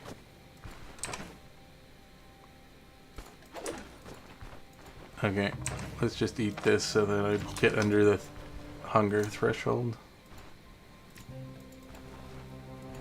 I still need to find some lentils. Is there a question mark on this block, or is it the one down here? Okay, it's the one down here. Hopefully we can get some food at this location.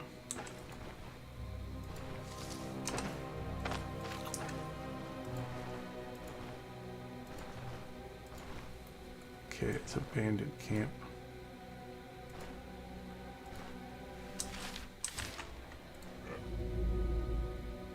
I'm not used to the bandit camps being this wide, though. At least the bandits don't look high level.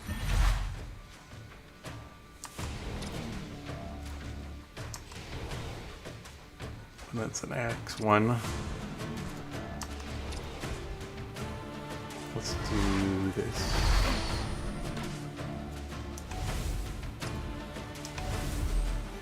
I think I'm fine with doing this.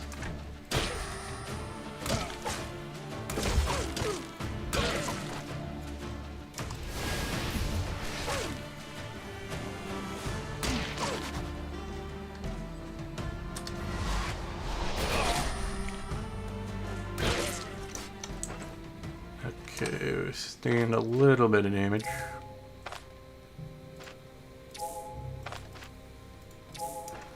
Just heal that up. Okay, hopefully there's... Okay, that's not bad. Hopefully there... Do we have any storage things? No. Can I make... what's truffle salad?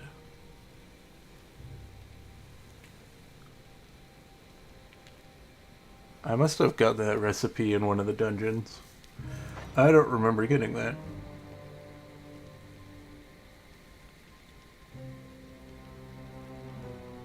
I don't have an additional vegetable though.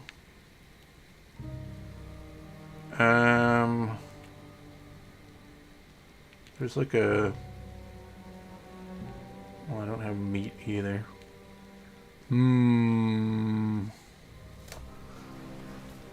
If I can grab another vegetable somehow, we can make a vegetable salad. I didn't stick any in here, did I? No.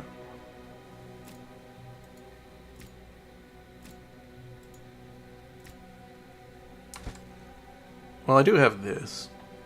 I guess I could eat that.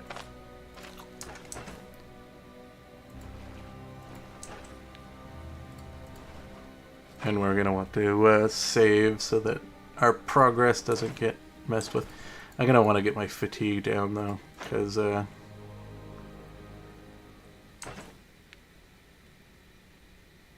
That's gonna create backfire chance when I cast.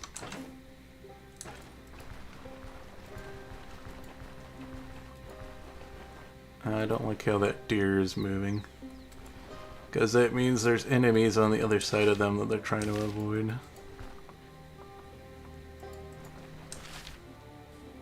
Okay, there's some lentils.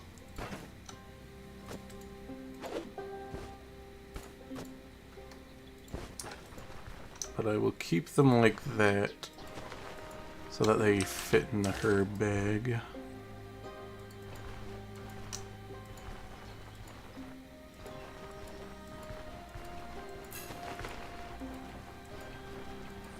I think this is a savanna tile. Yeah, it definitely is, because it's got those on it. Which means that lentils don't spawn on it.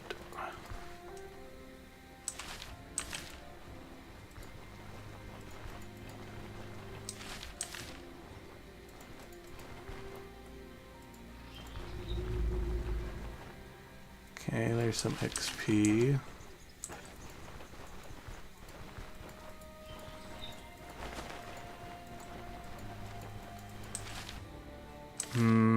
We should explore these two. I'll come back for that one.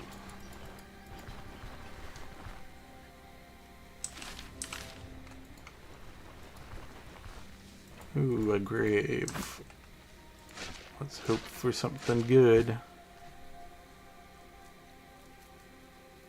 I don't know if that's good. Probably not good. Hourglass is alright, but I don't really have room for it. That's a problem.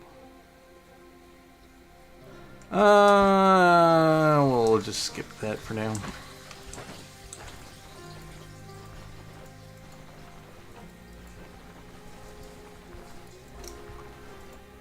Jonah the Gravedigger. I don't want...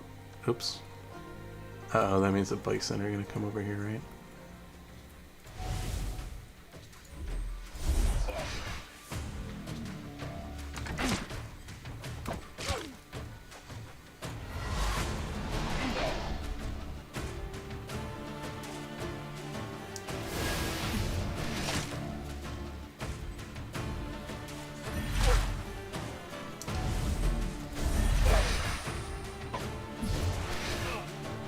Yeah, I see the bison are coming over.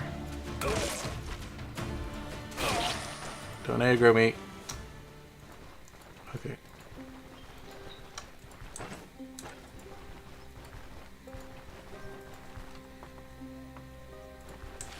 Perfect. Okay.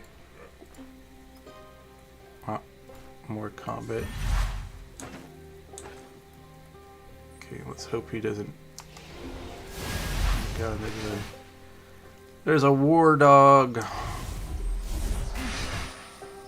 Hopefully I can demoralize the dog by killing his master.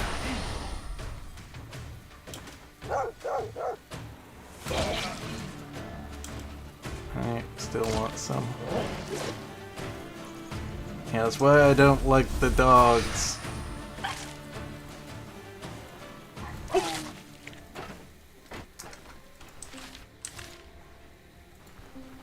Jeez. Dangerous bison on every map. Okay. Okay, so it's not a bandit camp. Okay, I have to be really careful. Harpy's nest? No, no, no, no, no. That's dead if they spot me.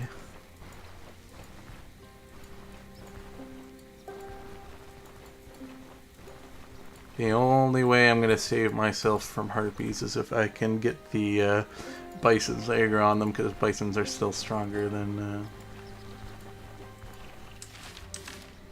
harpies. It's weird that there's a harpy's nest so close to Manshire.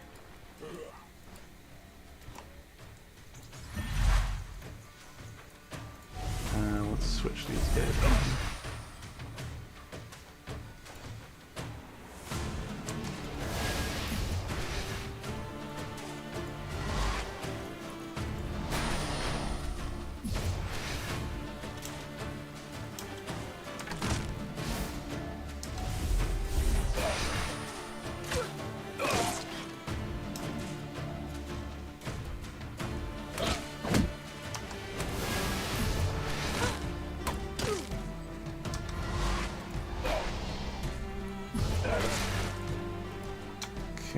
good.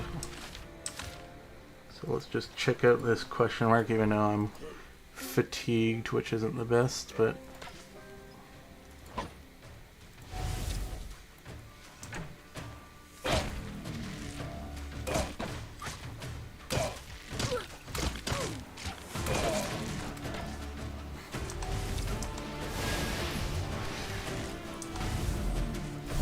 Whoop. Whoop. Honey.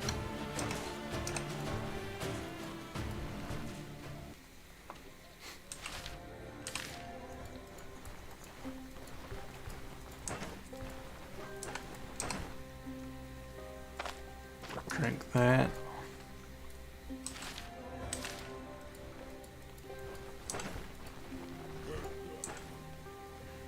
Okay, I better heal the chest injury I have, or the next hit's gonna cause a crippling injury.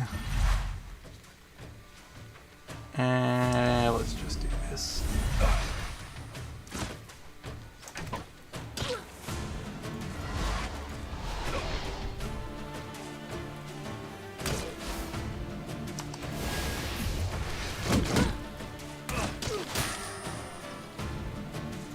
This is bad.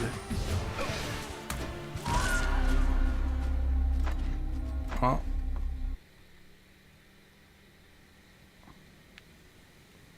Not too far away. And now that I know the layout a little bit better, I can just go down and hit that harpy's nest on the way back. That's a high level bait, or a thief. Don't want to deal with that right now. Yeah, these are tier 1 bandits.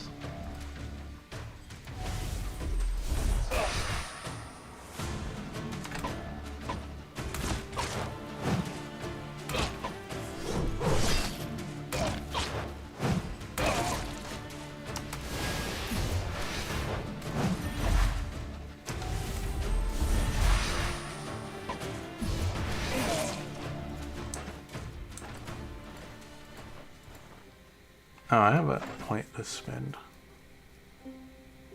Yeah, let's grab this.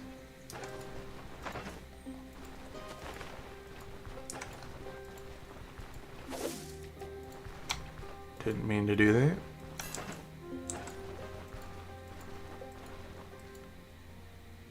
Snake.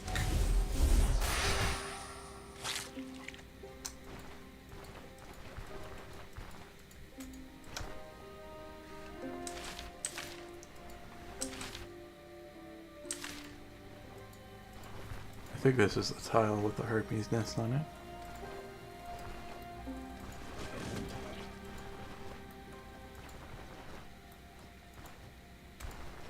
Isn't it? Yeah, it is. Ah, I'm gonna die. I am dead.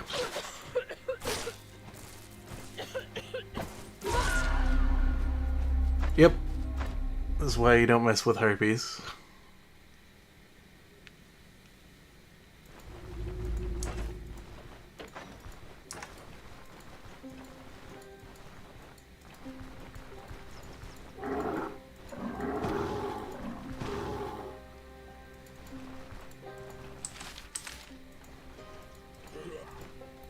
I'm not sure how you can cleanly kill bison, because they're even stronger than harpies, and they're also a pack species, so they aggro like wolves do.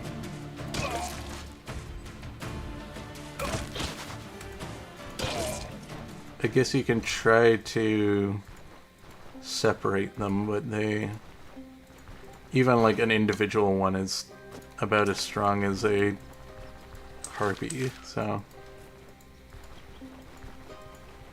I have been able to kill a harpy with a archery build, but that's just because I was able to pump out so much damage before it got to me and I had a bear trap positioned in between me and it to make it so when it does its charging attack, it gets trapped. And then I think I had backup ones as well. Okay, we're gonna have to be really careful because we don't want that harpy spotting us, but we want to get close enough that we get the discovered location effect. There we go. Perfect.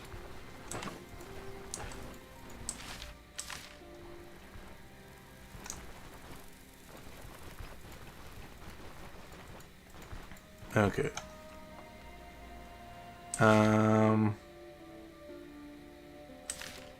I don't think we made it to that location, did we?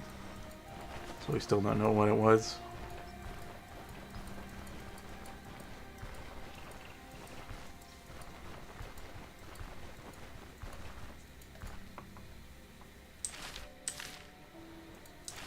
Okay, we found the river.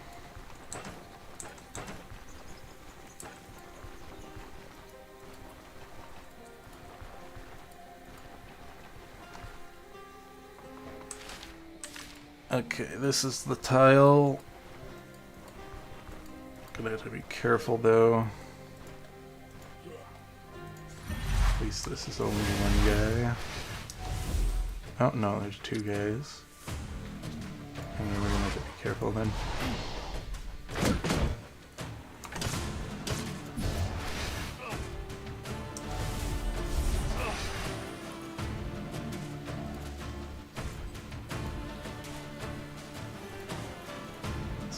A little bit, get spells back.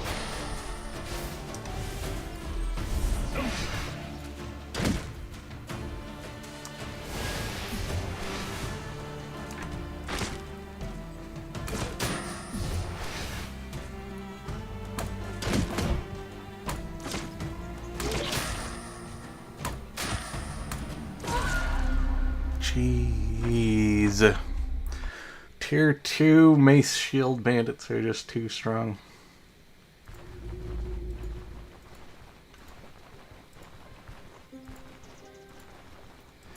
I just want to... well, maybe we'll just avoid doing the Harpy's Nest and that question mark. Because I want to get this staff identified anyways. Wow.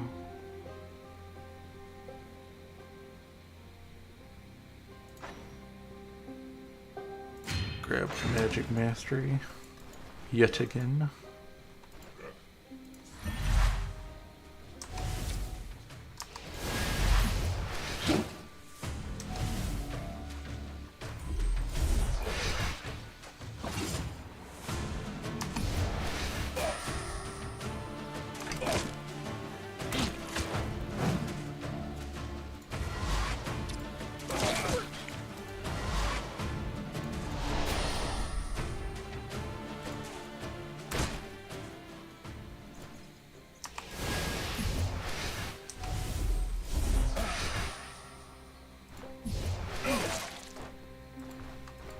Okay. We'll just hit this on the way back to town. Get some extra XP from discovering the location.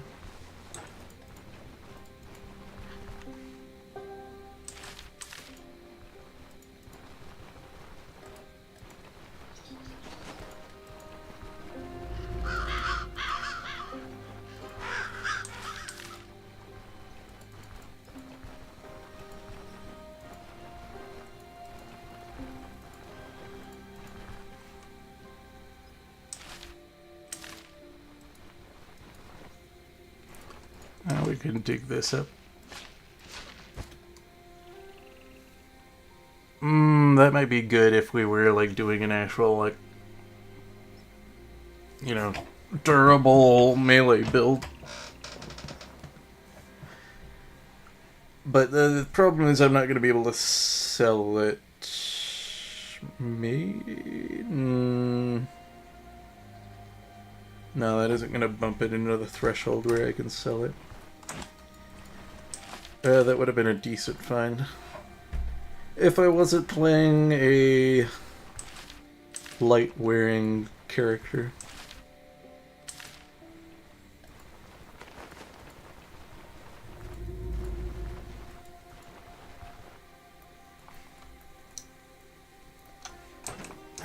We can drop some stuff off here.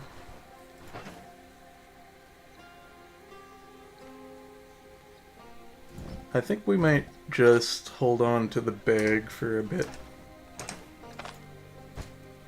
Well, nah. I think I'll put the cloak back on.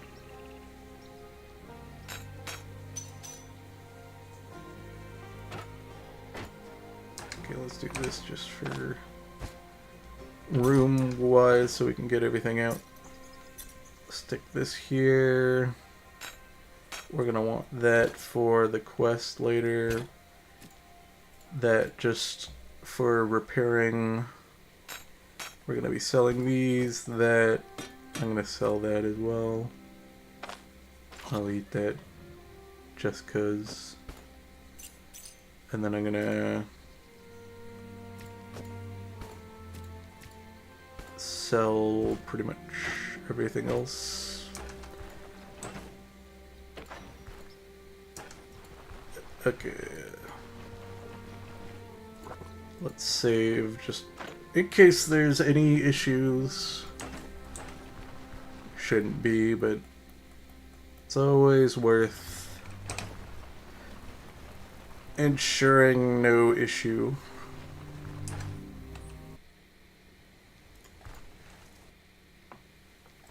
Okay. Why do I keep thinking that my camp is a tile down? Okay. Hopefully the vendors are still up. Yep. Okay. Sell all this stuff. Get the identification scrolls.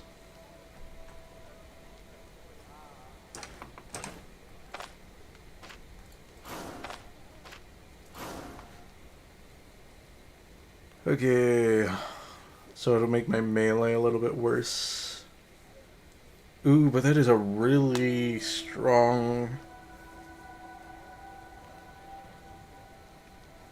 spell energy cost.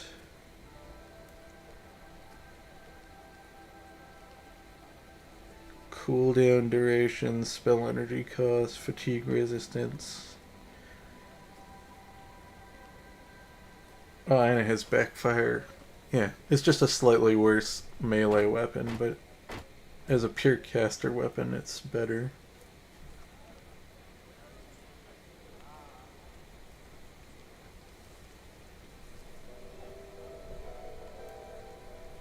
The effects on it aren't the greatest, but I think that's still better than what I'm wearing.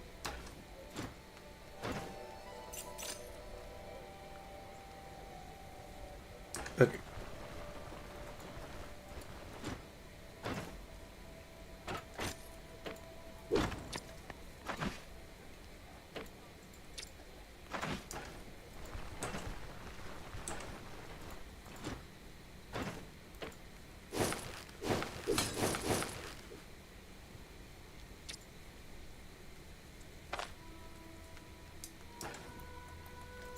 Gonna have to see if there's somebody in this town that purchases the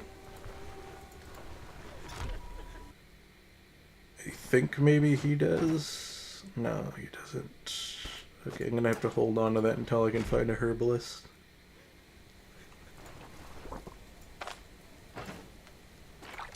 We need to get to the blacksmith quickly. Repair my stuff before you guys go to the bar.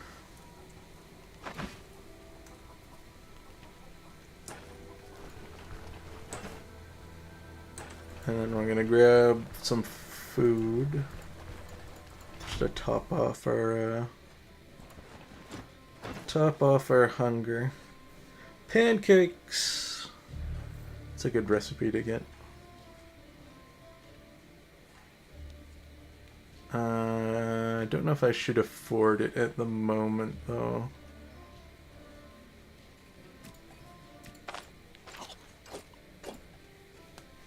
I personally like those aesthetically better than the other, come on. Better than the other, bowls. So I'm gonna hold on to it.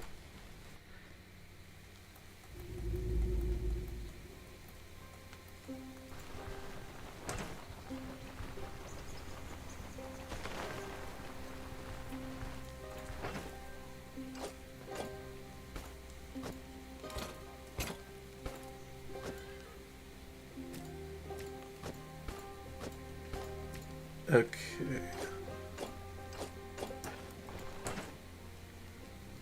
I think I'm gonna call it for today. Got some exploration done, finished off with that dungeon. Got the caravan together. Failed at doing this, but we're not too underneath the power level to be able to beat it. If I get lucky, I can do it.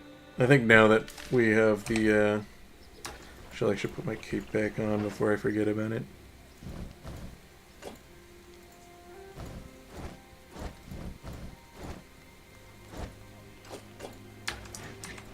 There we go. Save just to make sure I'm wearing it. Don't think I'm too under the power level of being able to do this dungeon now that we got this.